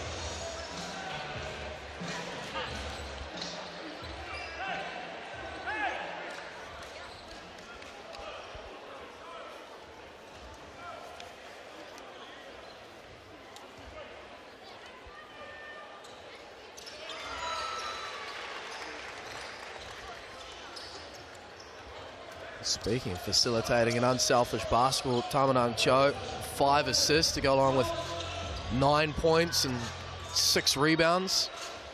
Once again, we're on a bit of triple-double watch with Tamanang Cho as Tarangi. Is that the spark that the Fire desperately seeking? Done well, all things considering here.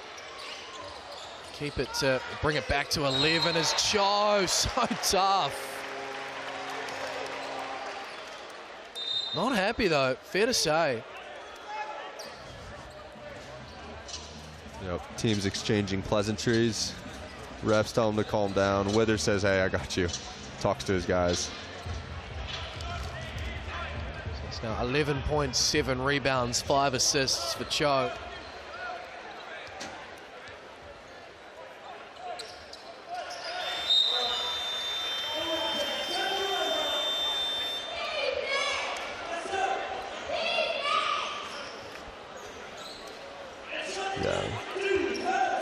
Cho has just been on a tear lately.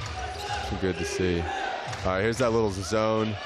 Starts with some high traps, and then the wings get involved as soon as they try to get any corner penetration.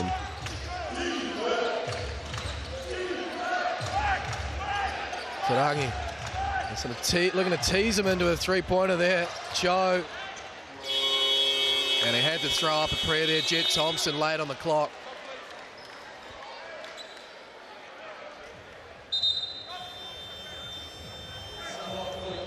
Yeah, great defense there. Sub allows Andrews to get back in for the last 90 seconds.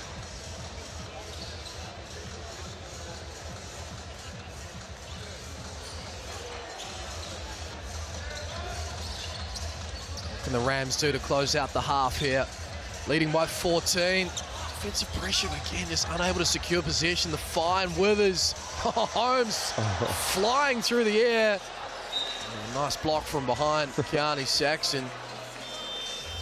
There's been some play tonight, Adam, that probably won't make Tuesday's weekly highlight show. Yeah. I don't want to knock it, but... No, they might make the coach's reel of some work-ons for the week, but because that happens, you get to that middle part of the season, bodies get tired, and not everything's perfect. That's perfect. That was indeed. Rams ending the half strong here, have a chance to almost push to 20. First three of the night for Taylor Britt, the fifth for the Rams. Lead is 17. And the Whai held to just 27 points. Lovely no-look pass there, Tarangi. Baseline drive, Brown with the block.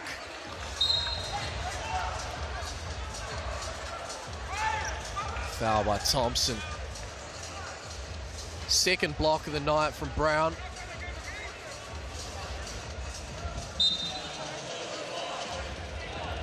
And emotions running hot, fair to say, Adam, on the sidelines. The players on the court is just, it's just simmering to the point of boiling over. And it's a point when you guys are fighting hard, just can't quite get some of those shots to go in. And then whether it's those 50-50 calls, could be, couldn't be. As a coach, Lacey's doing a great job of staying composed. I don't know if I have that same willpower in me, but that's why he's there and I'm here.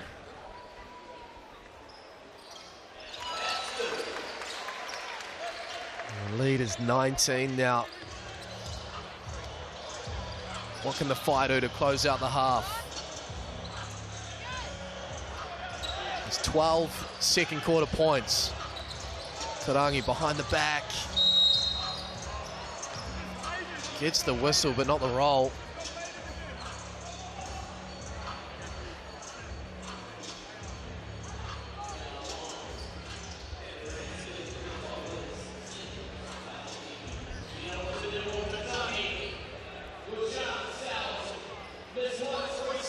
Two or four from the Chemist Warehouse stripe tonight, Tarangi.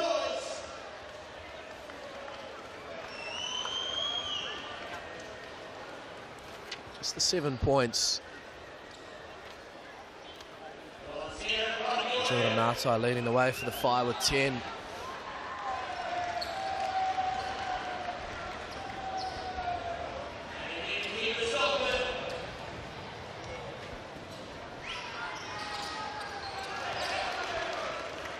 Surprise perhaps for the BNZ player timeout. No, they're going to let this one play out here.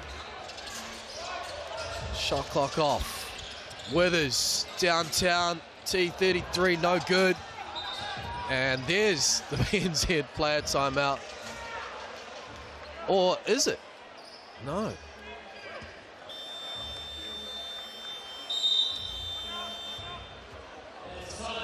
It's a team timeout.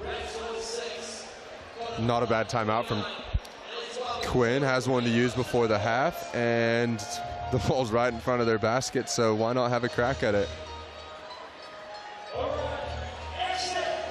Is it 0.6 on the clock, I believe?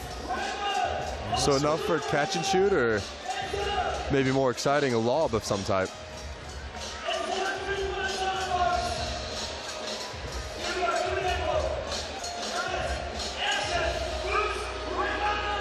Goes back to the second half of that first quarter where they just went on that run, and that lead has been protected ever since. Yeah, it stayed right about there. Just kind of getting out in transition, capitalizing.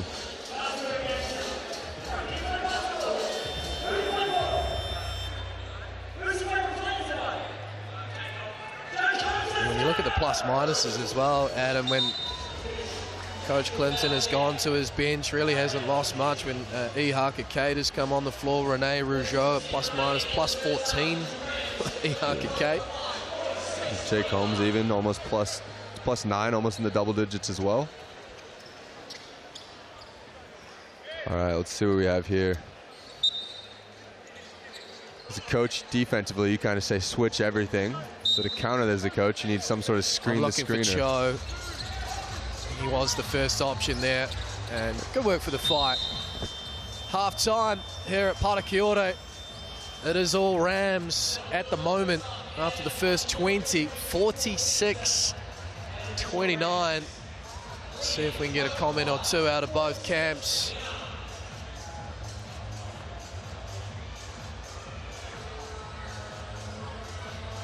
As Adam heads away to our camera, we can send it down now to Adam because he's got Rams forward Walter Brown.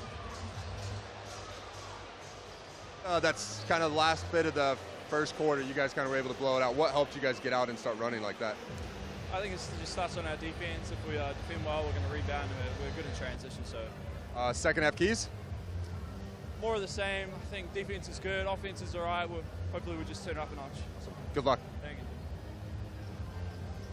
All right, here with Ruben. Ruben, first half didn't go as well as you wanted. What are some things that are you guys looking to do in the second half to try to get yourselves back into it? Put the ball in the hoop. Some really close ones looking at shot selection. You guys happy with what you've had so far? Just need to see him go in? Yeah, for sure. I mean, just take it to the rim harder, make some of those threes, and then we can slow the ball down from there. So looking forward to the second half battle. Good luck. Thank you. Thank you, Adam. Take a break here on Sky Sports second half. Not too far away with the Rams looking for win number 10, season 2026. And they're going about the right way thus far, leading 46-29 over the Tauranga Whai.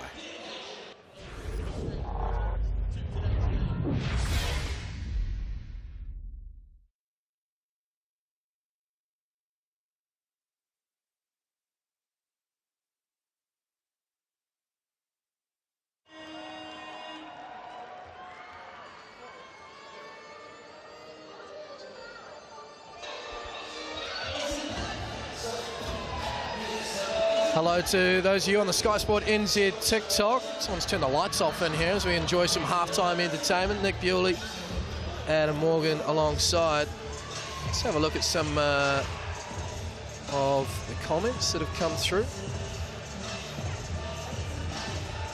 Fire through your questions if you like.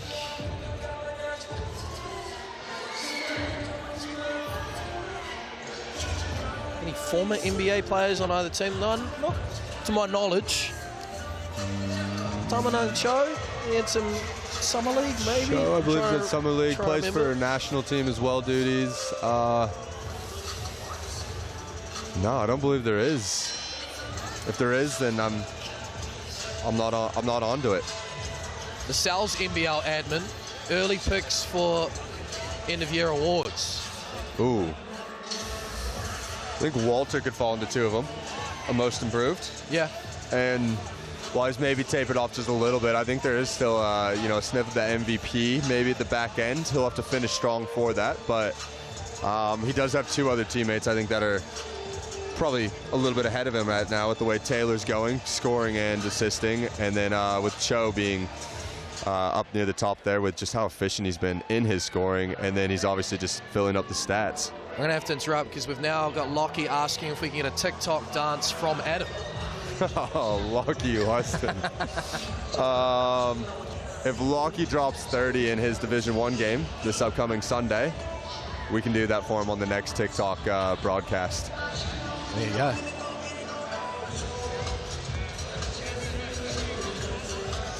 Our highest scorer in the game, that would be Tamanang Cho, as we just look to that box score again, Adam. 12 points on 5 of 6 shooting. But not only that, it's the 7 rebounds, the 5 assists. Sure, a couple of turnovers, but yeah, he's doing it in multiple ways, having a positive impact on this Rams team yet again. When you look at his season averages, 21.5 points a game, 8.2 rebounds a game. For a guy, sure, he's athletic, physical, not the tallest player on the court by any stretch. No, just strong. I'd say he's in control, kind of plays at his own pace. He's been really good to watch just as far as I think he fits the style of play the Rams see fit.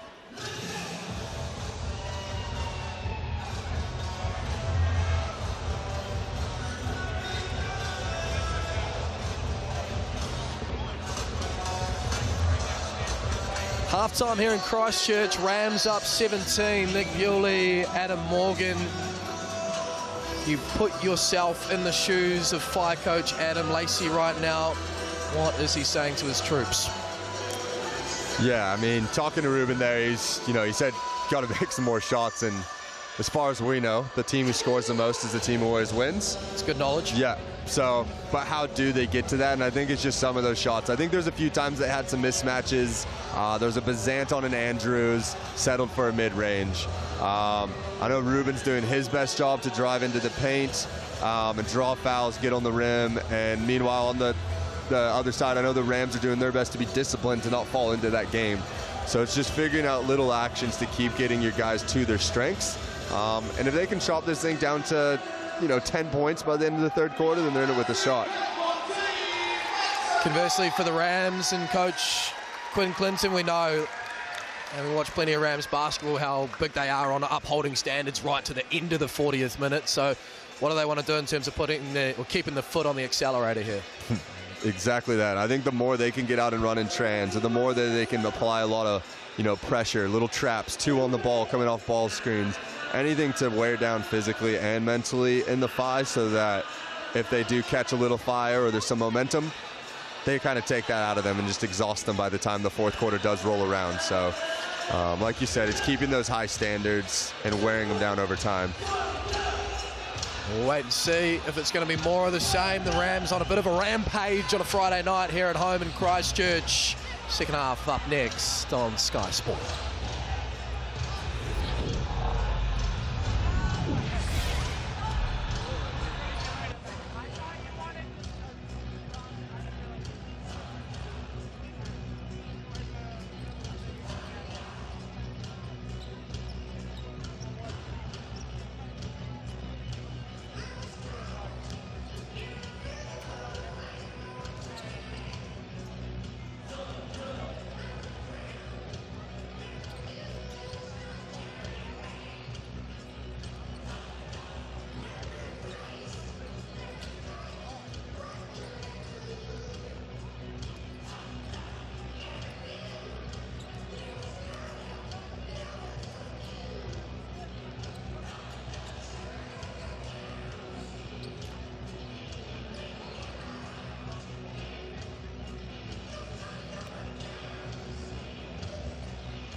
Apologies there. See if we can get a bit more TikTok action.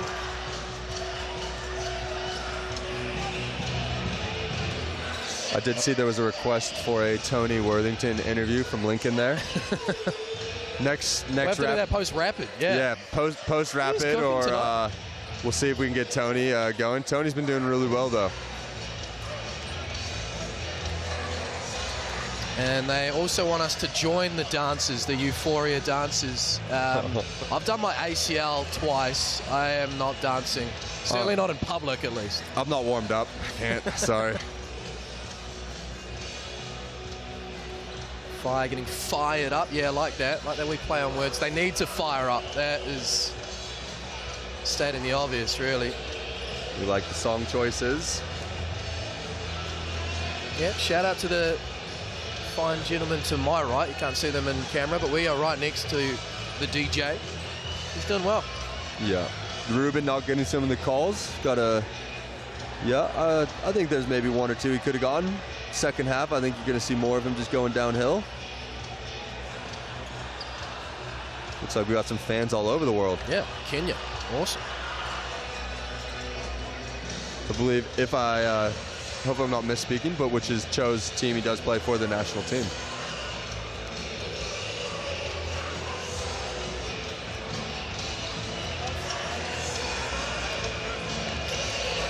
Second half moments away. Sal's NBL round 11 action. Can the Phi muster something out of the fire? Adam Morgan, apologies. I was just thinking, see Coach Quinn Clinton here asking if it's their ball first. hoping that is. So he's going to draw a play up coming out of the timeout. And speaking of bad puns, saw in the Rapid League every time after a make, they would run what we call a ram screen. So the Rams running a ram screen. The Fire fired up. The actions are full go here tonight on the Friday, Nick. I might have snuck Rampage in before halftime as well.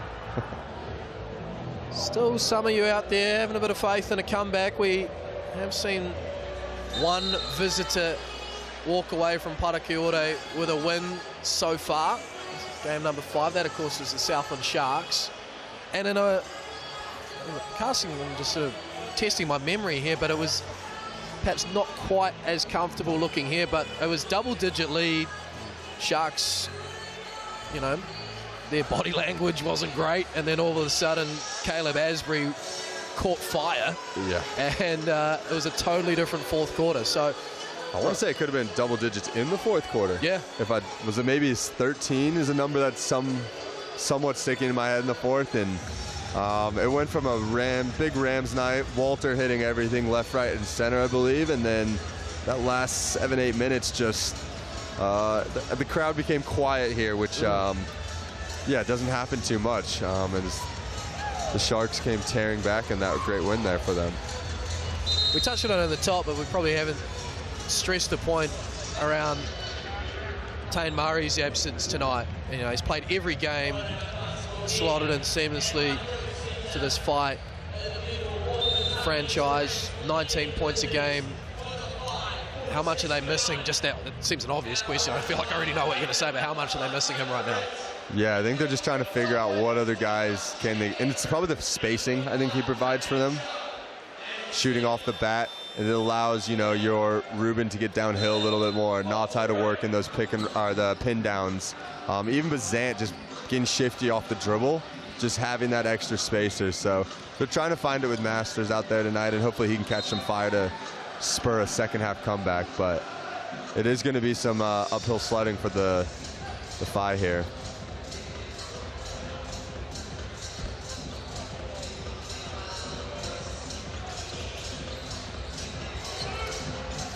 Andrew Brown.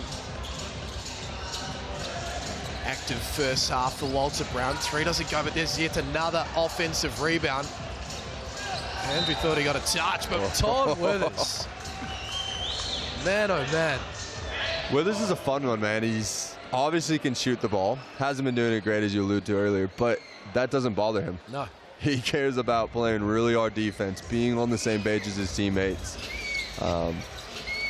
I believe now if we combine last week's win over the Nuggets and so far this game against the Fight, Todd Withers has more steals than points.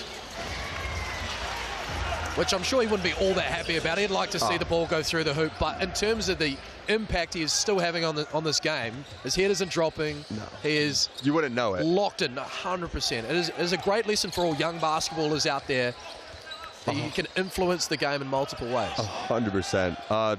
It's just really cool to see him, because I think the main thing is you wouldn't know unless you read me those stats. We've obviously been watching the games leading up to this repair. Oh, great finish there. But we wouldn't have a clue. Beautiful finish getting inside. Oh. Look at this from Joe. Beautiful transition. And that might be assist number 6. Sorry, last one on that Withers. Highest plus minus of the first half. There you go. All right, Rams out running again. And this is one of those things the Phi just do not want to get into a running match with them. I don't think they have the horses, the depth, and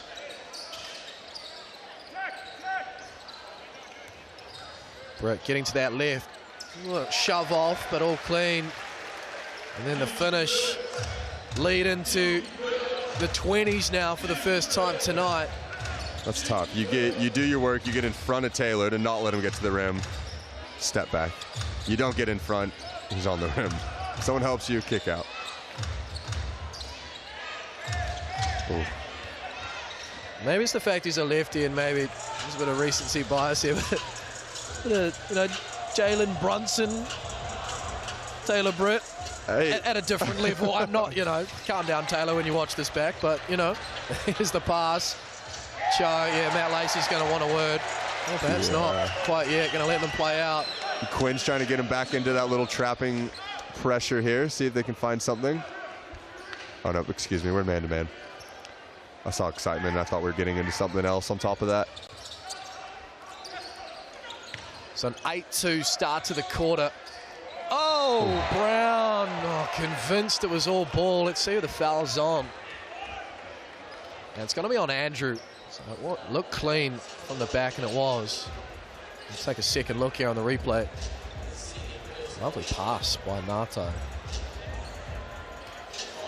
I'm sure they'd love to get Nicholas Tata a little bit more involved in an offensive perspective. Last chance to talk about the hoops in schools, courtesy of our friends at the Chemist Warehouse. Funding rounds remaining for this season. Scan that QR code. Keep an eye and an ear out for when these will be. Thanks to Chemist Warehouse. Great to get hoops in schools. Start them super young. Not good news, though, in the former Jordan Nartai. Hobbling over to the Whai bench, a right leg issue. And just goes from bad to worse. Tourists from Tauranga. From those weathers.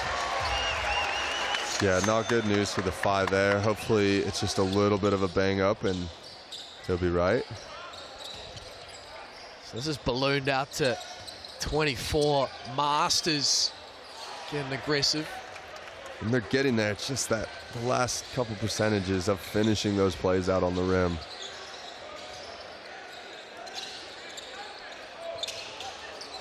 It's Andrew now. Oh boy, with the foul.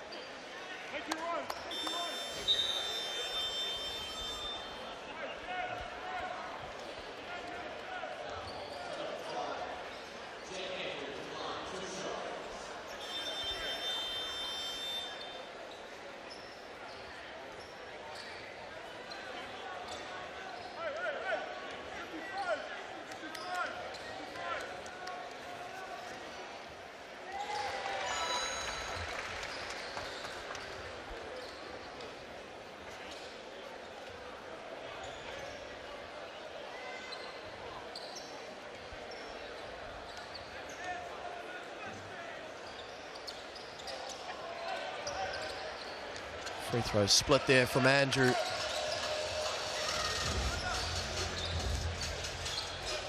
We just started with a hiss and a roar. Adam, the crowd were into it. I think we were going to get a serious contest. And look, Yeah, the Whai might come back into this one. I don't think they will, but it's ballooned out, and it's now closer to 30 than it is 20, but that will help it.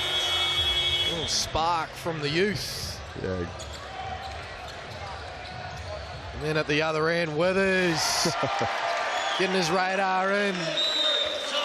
33 on the back, and he just yells out, finally. And the timeout is called by Matt Lacey.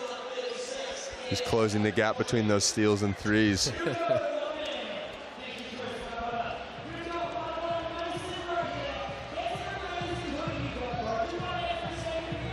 Any low-hanging fruit you're seeing Whai can do to just tidy things up, or there's a lot of like holes in the boat they metaphorically have to plug, and feels like they kind of plug one up and something else ends up.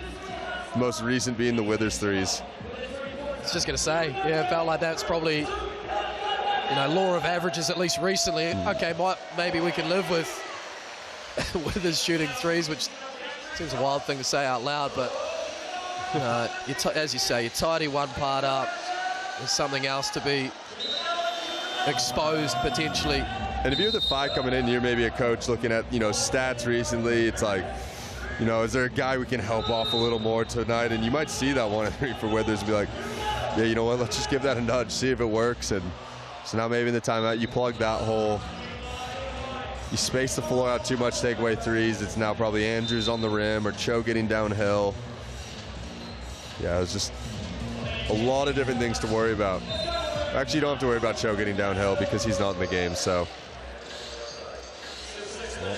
16 points, 8 rebounds, and 9 assists for Tamanang Cho. So we are certainly, at least if he's going to play minutes on triple-double watch here, Maybe the low-hanging fruit here for them to attack is René Rajo with 3 fouls. See if they can get him in foul trouble, get themselves to the line.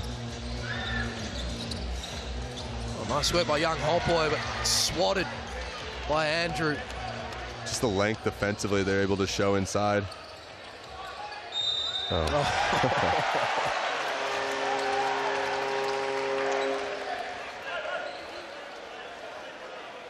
Somehow shading him right and still finds a way to come back to his left. You knew exactly what is coming. You've seen it hundreds of times, but it's just one thing to know it's coming. Shading him there, but still gave him the middle of the floor. But yeah, like how many times have we seen that? And then how many times have we seen a coach on the side kind of a little frustrated? My favorite was last year was Fitch took his left hand out and just kept driving. Taylor Britt left hand driving. Good news is that Jordan Nartai have taped up that right shin or calf region, and he's back in.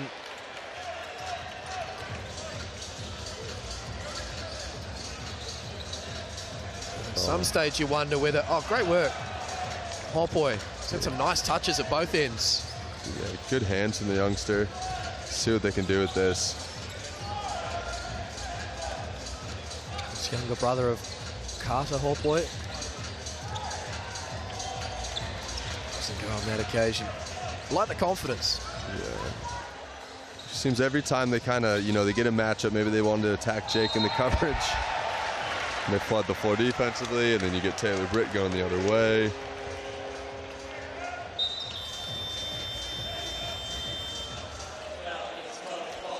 And the lead hits 30. Britt closing in on his season average, so with 15 minutes left to play, a chance to maybe up those numbers.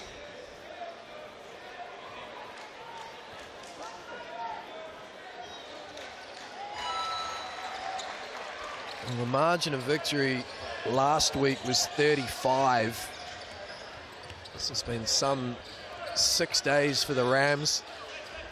I went and called that Rams-Nuggets game with Crystal Ledger-Walker last week, and I'm mentioning then, Adam, and you might have an insight on this from your time within the Rams coaching setup.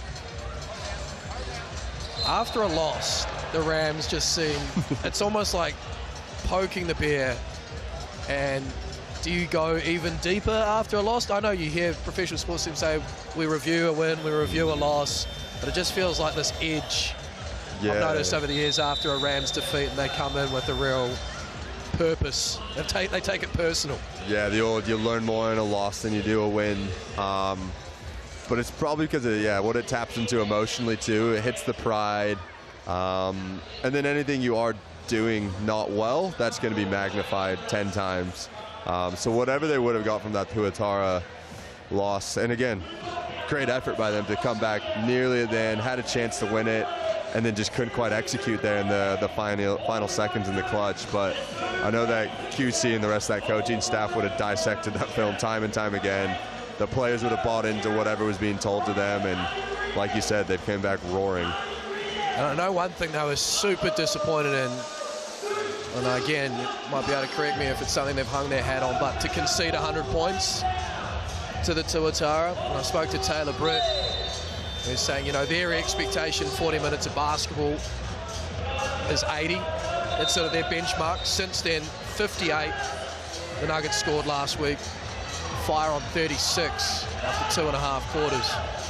Yeah, I think it's that sitting at 20 points per quarter. And the belief being, I guess, the number side of it is, all right, we think we can score 85 at least a game. So come championship time, if we can hold them to 20 points per quarter, we can win these games 85-80, or whatever it is the Rams view themselves as potentially being able to do. Withers was online, just a little too much on it.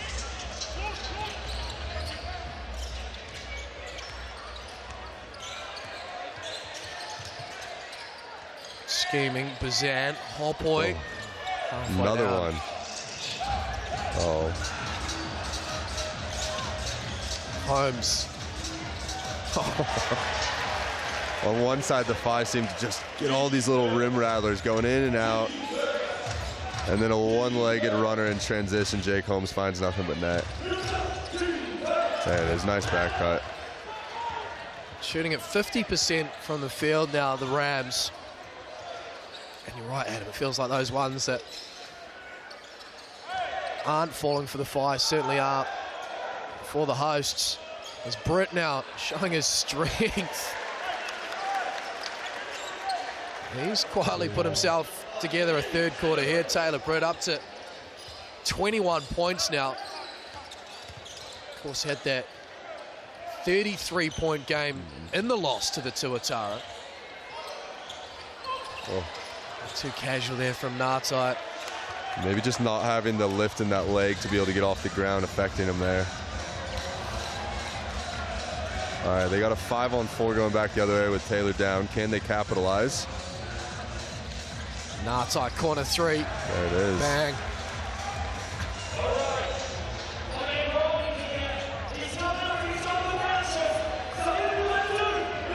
Cho checking back in the game here. Cho doesn't even look like he's sweating.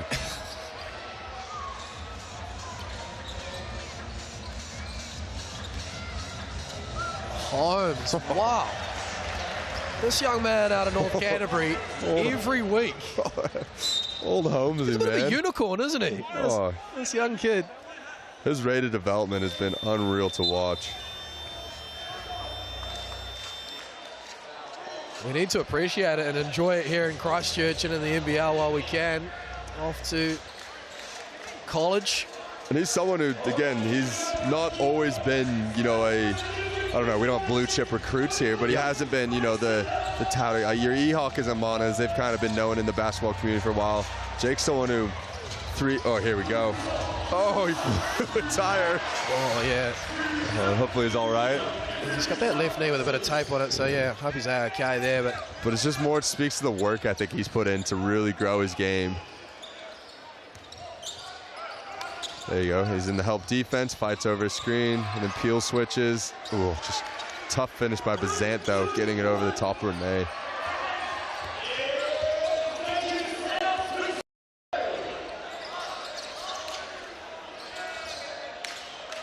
So Cho, one of the one guard, Ihaka Kate in the corner. But just a noted three-point shooter, Ihaka Kate, but it's something certainly he's developing as well. Yeah, absolutely. He's someone who's probably, getting on the rim was more a specialty, right? Being that lefty. He's got that little pound evasion and the low rip pickups. He's been really methodical with that, but he's grown his game to play essentially 1 through 5. Great job, Saxton. Yeah. I'm loving what I'm seeing from Saxton. He's been doing really good. Oh, speaking of young guys. Do one thing well on the other side and it just leaks out the other way. Fire gonna have to dig deep to not let go of the rope here.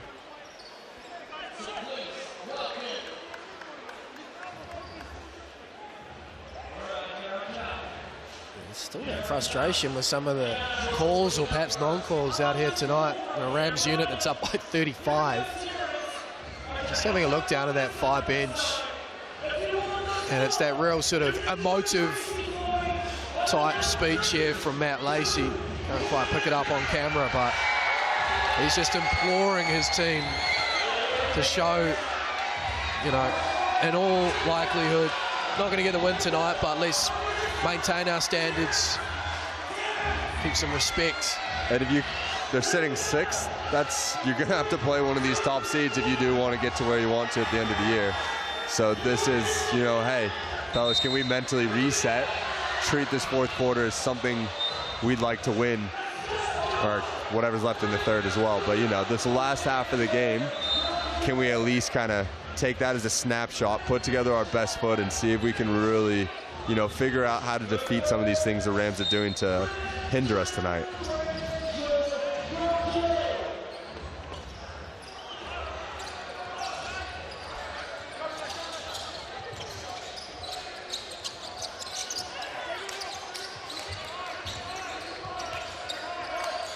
Tata, top of the key. So locked in defensively, the Rams are a team up 35.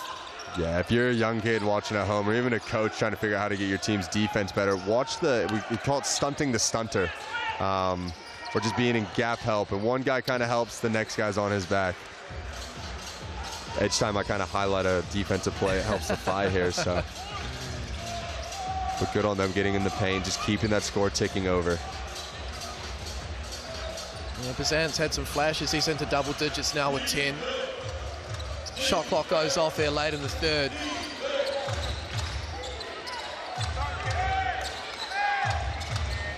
Way to the left. Rams have one last crack.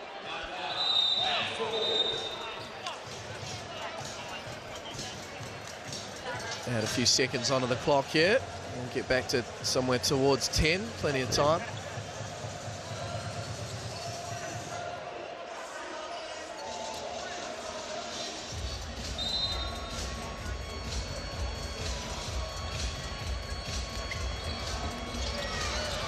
Holmes, Brown, a hand in the face, can't get it to go. That'll do it for a pretty dominant third quarter. The Rams outscoring the Fire, and that stands at 34-18, and they lead handsomely by 33 points. Fourth quarter coming up next.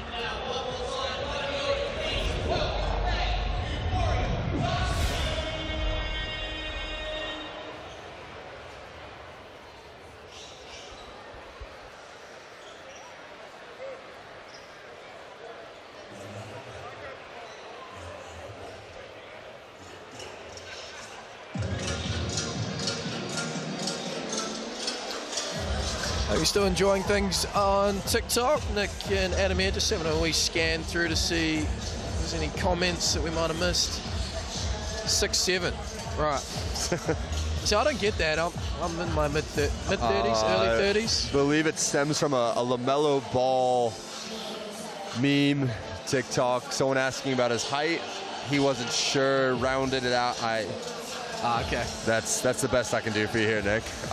Maybe our TikTok audience can inform us on the origins if I'm correct. The old 6'7".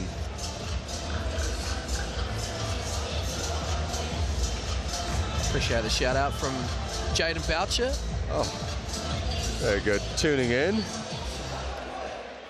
Funny enough, was talking to Renee, and he was able to sit courtside of the Tuatara game as he was unable to play, and sitting there I saw you sitting next to Dylan Boucher. I was like, oh, hold on. When you were first here in 2010, were you? He's like, yeah, we played together. So a fun exercise for those at home could go and look at players that were playing in 2010 who's still around.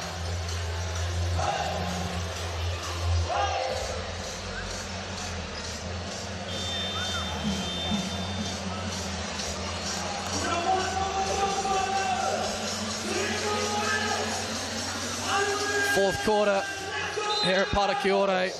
Rams in complete and utter control, leading by 33.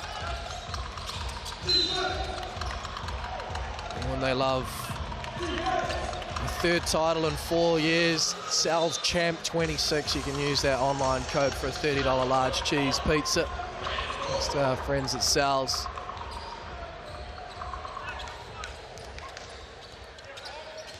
Mentioned earlier in the broadcast, Adam, I'm wondering with that view of the Tall Blacks World Cup qualifiers coming up pretty soon, games against Philippines and Guam, Taylor Britt will head up to Auckland for those. At what stage, roughly, are we going to start seeing, this feels like a prime opportunity to look at some different teams?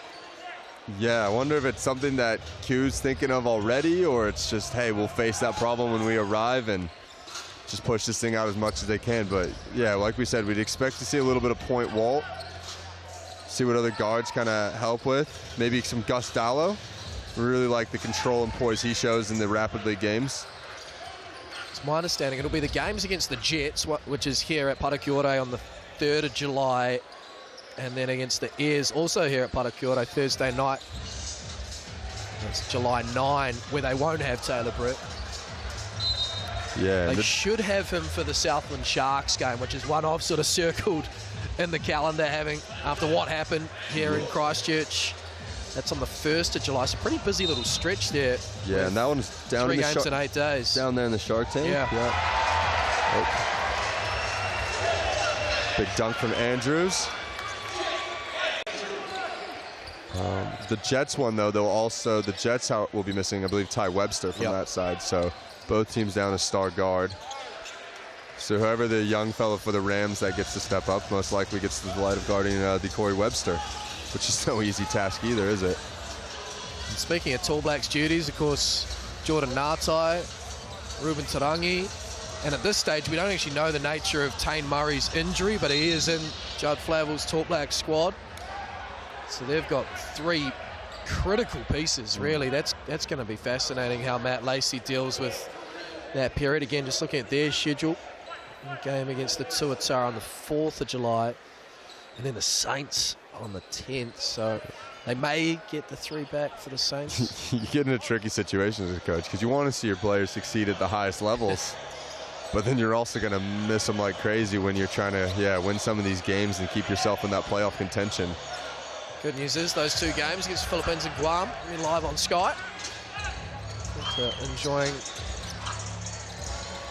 those as Masters.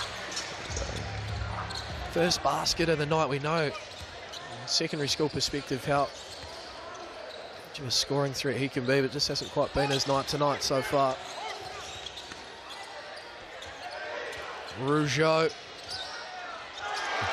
There it is. Doesn't matter how it gets up and in. It's all worth the same. Whatever works for you. And the 3-point shooting, Adam, of the Rams tonight. 9 of 26 now. Around that 33%. Yeah, 1 out of 3. We've seen worse, we've seen better.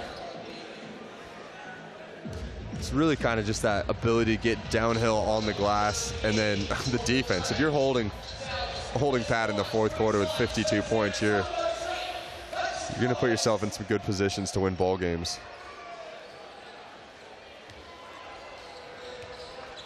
That points per possession at half, what did we say? It was about 1.3.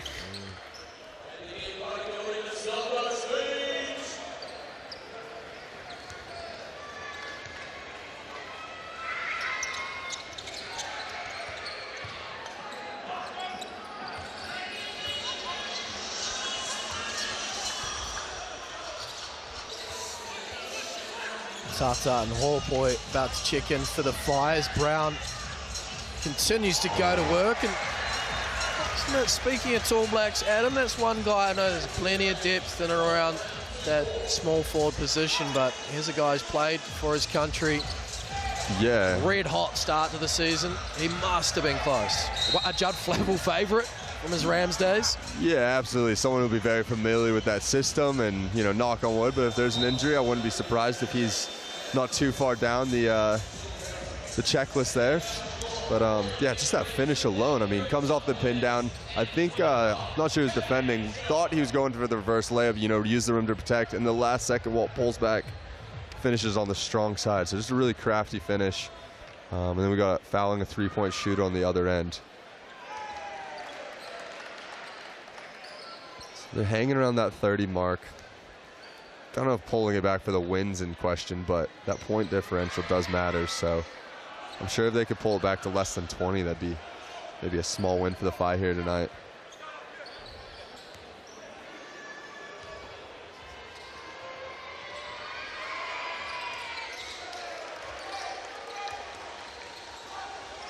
Yeah, Sharks next up for the Phi. That's back in Tauranga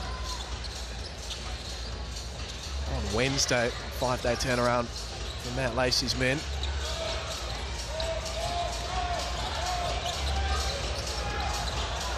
This second time, third time, can he do it? 4th time, yes he can. Step at it. Yeah, he's filling it up.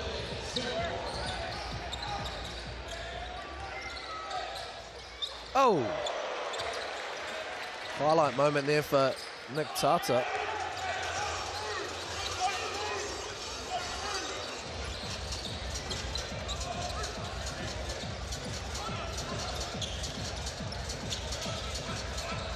There's Cho. He does have the 10 assists, but petered off on his rebounding a touch. Masters with the 3, Brown the rebound. Cho's on 8 rebounds, go along with that. There's 16 points and the 10 assists. But what a find he has been is Andrew. Yeah, it's just kind of dried up a little bit for both teams here. Just can get a bit more flow and scoring back in it.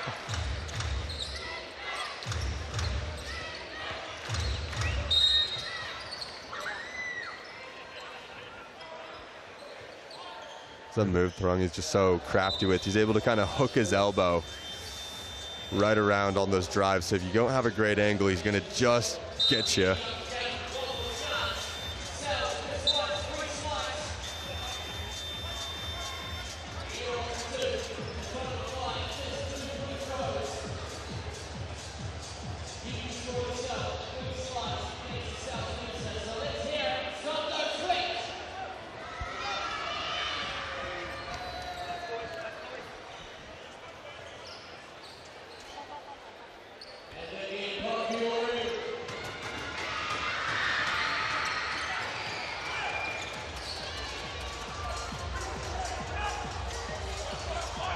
It's always a funny one in these circumstances where the margin is so big and the result is not in question.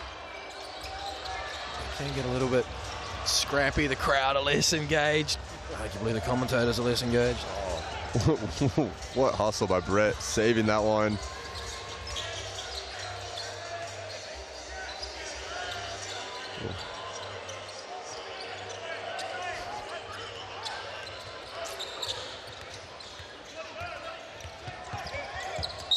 Oh. That'll hurt the thigh. Good sportsmanship being shown by Tata. The crowd appreciated that as well. No malicious intent or anything like that. Just a dead leg. Yeah.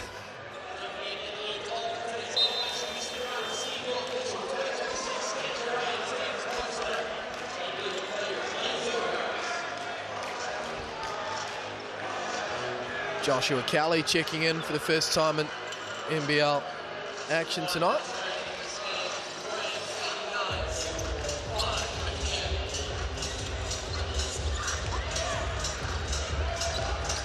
It's around about that time, midway through the 4th, down 31, where preservation comes in. What on earth was that pass from Brett? Unbelievable.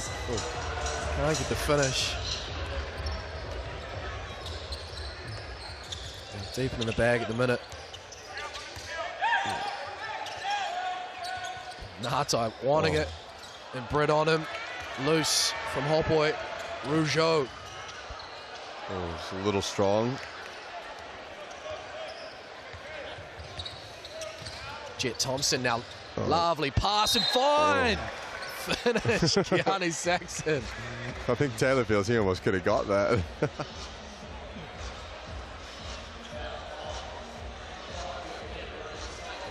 Letting him know.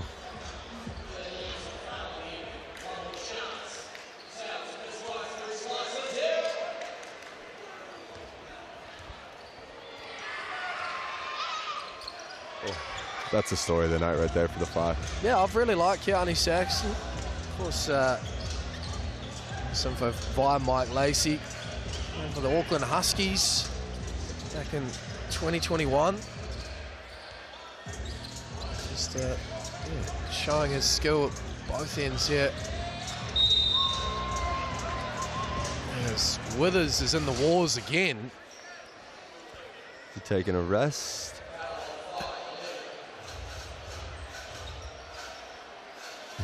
He's going to be a sore man tomorrow.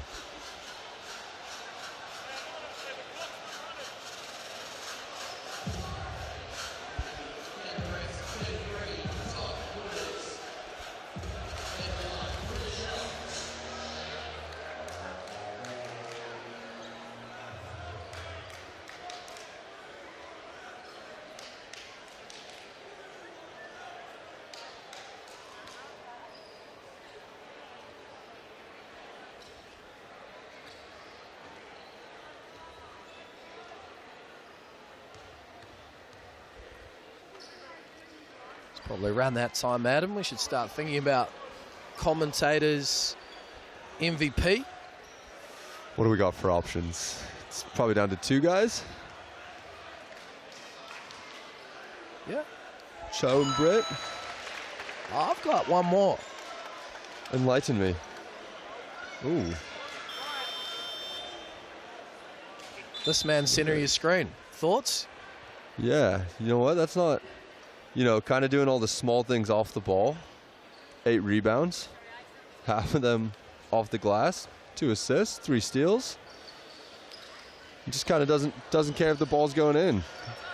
And then there's all the stuff that doesn't show up on the box score as well, the tips, deflections. Even just the leadership too, I'd say, just connecting the guys, pulling them together. Even I know we went quiet there for a good sec before those free throws, but I was kind of just watching Cho and Rajo. They're just having a conversation about, when we see this coverage, I want you to slip here. Or couldn't tell you the exact details, but if you're up 30 points, end of the game, I think that's what helps those championship teams just keep growing, right? Is every little detail matters. You don't know when you'll see it again and when that needs to come to fruition. So just kind of enjoying seeing some high-level athletes continue to raise their ceiling there. Well, I think we've got a tech called here on Rams coaching bench.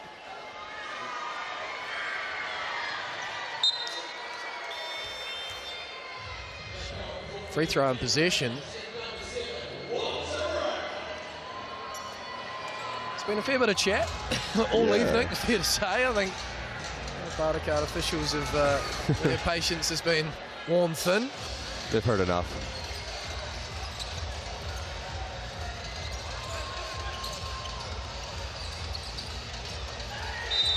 Ooh. Quite a few fouled 3-point shooters here tonight.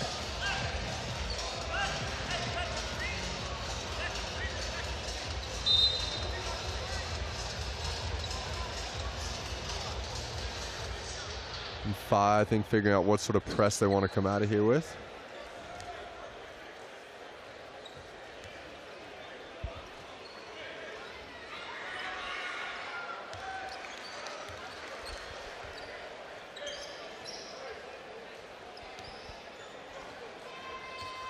Despite the score being a little lopsided, still a very good crowd here. Everybody enjoying the atmosphere. There's lots of good food options. It's always a good reason to stay around on a Friday night.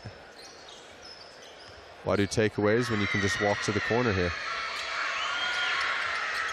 A few youngsters here as well, heading into the weekend, getting amongst. Yeah, getting inspired for their Saturday basketball.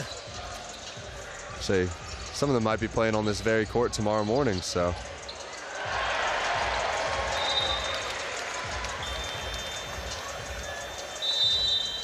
And there you go. That might be a little patting statement on their commentator's MVP. Well, what do we reckon? Because it has to be.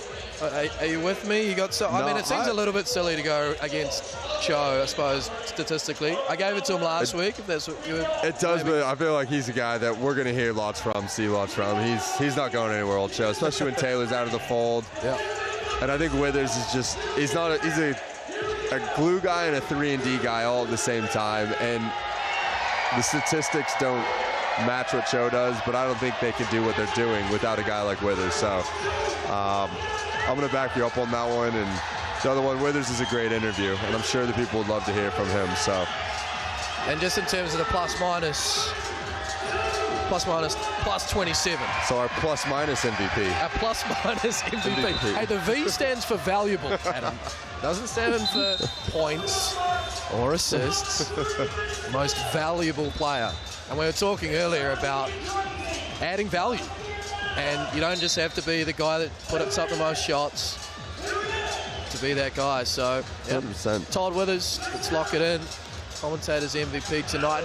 Especially what I mentioned early on in the game, just 1 of 13, I think, in the last 2 from 3. You knew it was coming at some stage because law of averages, the body of work. And yet, speaking again about the leadership, he's still out there, comms. Yeah. And would I be wrong? Did he have 3 points at the half? So 11 of those 14 have come on this right-hand basket to us. Left hand, I believe, for the commentator. Sorry, just saw that on the TV. 4 offensive rebounds as well. It's the famous point Walt. Here we go.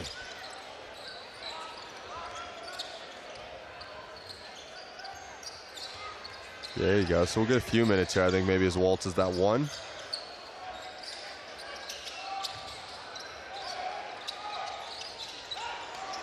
Fifth offensive rebound for Withers as Cho leaves that one short.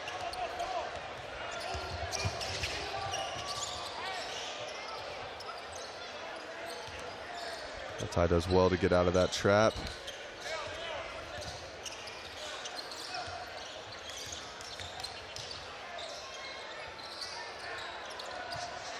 Great rebound from Walt.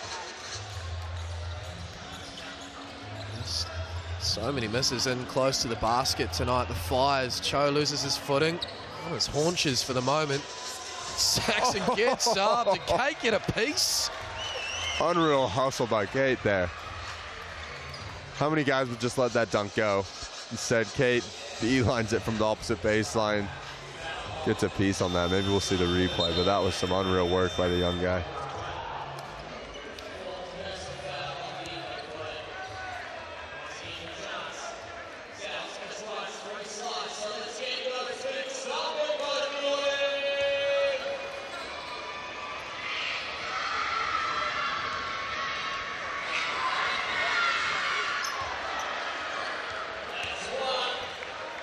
Joshua Kelly, some minutes in the NBL.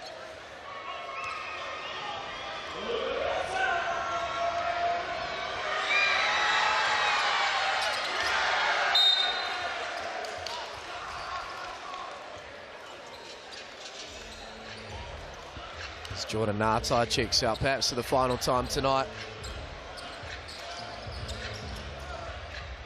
Good to see him shake off that leg issue, but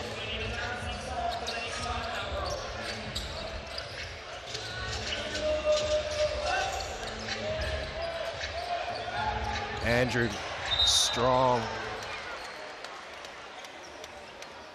He's found a home here in Canterbury. Jack Andrew just quietly goes about his work. Does that put him into double figures? So I'm guessing if it's Andrew, there might be some double figure rebounds to go along with it. Yeah, closing in, 9 rebounds, 10 points.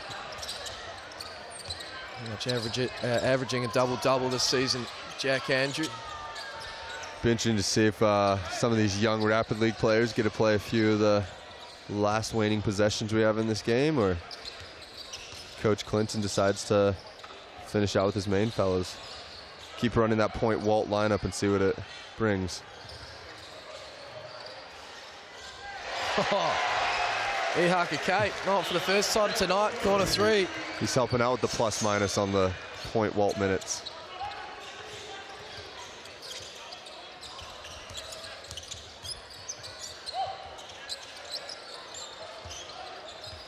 Saxon posting up on Kate.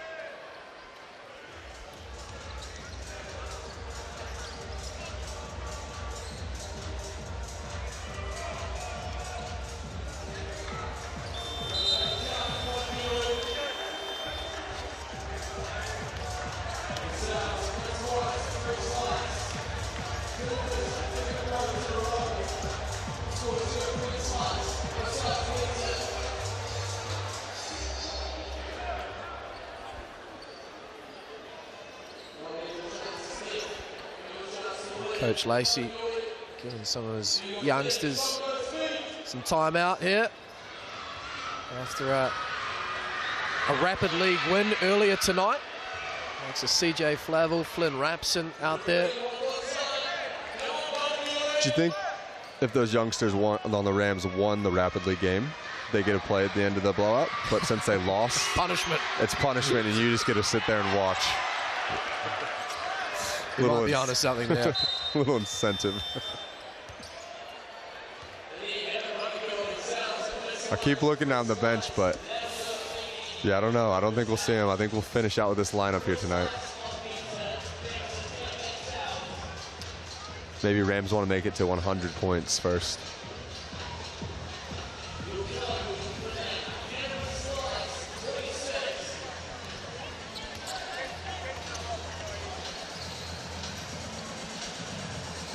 Jack Andrew with the exclamation point.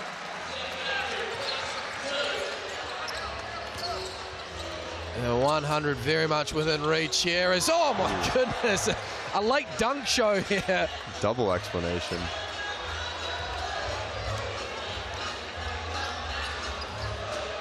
Bit more point Walt to finish. Can they bring up triple figures? Holmes. Oh, that is tough. And they do hit 100.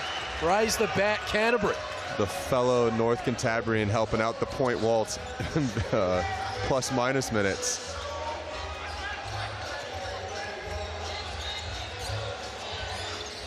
Wade can't get the finish.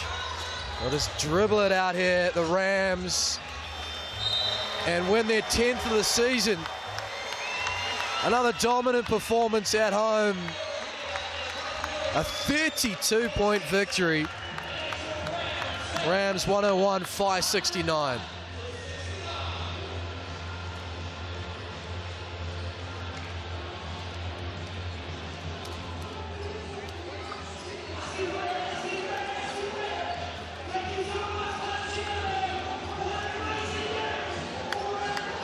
So the Rams move to 10-3. They remain in third position, but now just one win back of the Tuatara and the Sharks. And the fight, their record now 5-8, which is identical to that of the Franklin Bulls and the Taranaki Airs. There's a real logjam in the middle of the table. As we get a bit of post-match reaction, let's get to our commentator's MVP of the night, Adam Morgan, standing by with Todd Withers. All righty. I'm here with Todd Withers, Canterbury Rams. Todd, great win. Just as we were alluding to before we went on camera here, you were able to break out of the slump. How does that feel, and kind of what helps you, being a pro? Because I know it comes with the ups and downs. What helps you get out of that? I mean, first off, a great win. My teammates, what really helps my teammates, they still believe in me. Yeah, like it's tough not knocking down shots, especially when you practice it every day. But I knew my time was going to come. My teammates still believed in me. My coach believed in me. So it felt good to finally hit some shots. And it shows in the body language as you're competing in every other facet of the game, right? You don't drop your head. Something for the young guys out there to probably pick up on, right? This win's obviously been a good one. Moving forward, what's something you guys think that you can improve upon? I mean, a big win, but what can you guys improve on? For the most part, finishing games out, we got to do a better job of finishing that fourth quarter. But for the most part, just staying together, fighting through adversity, and just playing our game. We've done a really good job, for the beginning half of the season. Now to finish out the second half of the season, we got to keep it going. Absolutely. And so Taylor's going away next week. What do you guys got to do to kind of fill the void of the leadership and ball handling responsibility he carries? I mean, next guy steps up. You got Tamade, before he leaves, and then we got Walter. Walter's a great PG, so we'll be all good. Awesome. Easy. Appreciate it, man. No problem.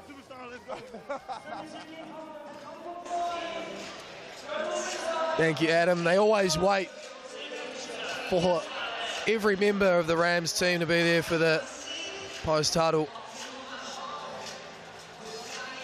Very connected bunch, and looking the goods again in season 2026 to be there at the business end of the season as Adam returns to the commentary position.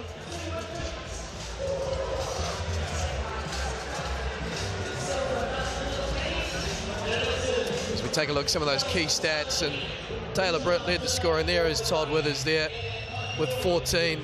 Tamanang Joe desperately, agonisingly close again to a triple-double. 16 points, 9 rebounds, 12 assists. Just another professional performance when it looks like from the opening jump, those first few minutes, we were going to be into one of those seesawing affairs, but it was anything but. Yeah, I mean, I think we were kind of feeling the same that we felt in that Rapid League game, back and forth, and then yeah, maybe in just that classic Rams fashion, they kind of broke it open and didn't look back. Interesting, though, in the interview there with Todd, just, hey, what can you guys do better? And, yeah, he just felt like they didn't finish the game very well. 2 weeks ago when we were talking with Cho, he said, yeah, that second half wasn't great. So, you know, probably the difference, right, with some teams and they win by 40 and they're still not pleased with how they perform, knowing there's always a good place to improve. Yeah, striving for perfection, the Canterbury Rams.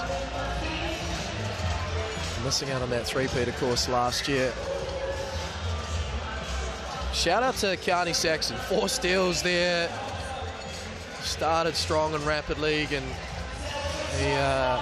he certainly caught the eye of us throughout the course of the night. Maybe the bright spot of the night for the Phi, and Lacey has to like what he sees, you know, kind of with those guys there. A young guy such as Saxton, big size, was active defensively, and, you know, some of those little shots around the rim were able to go. He wasn't the only one for the Phi.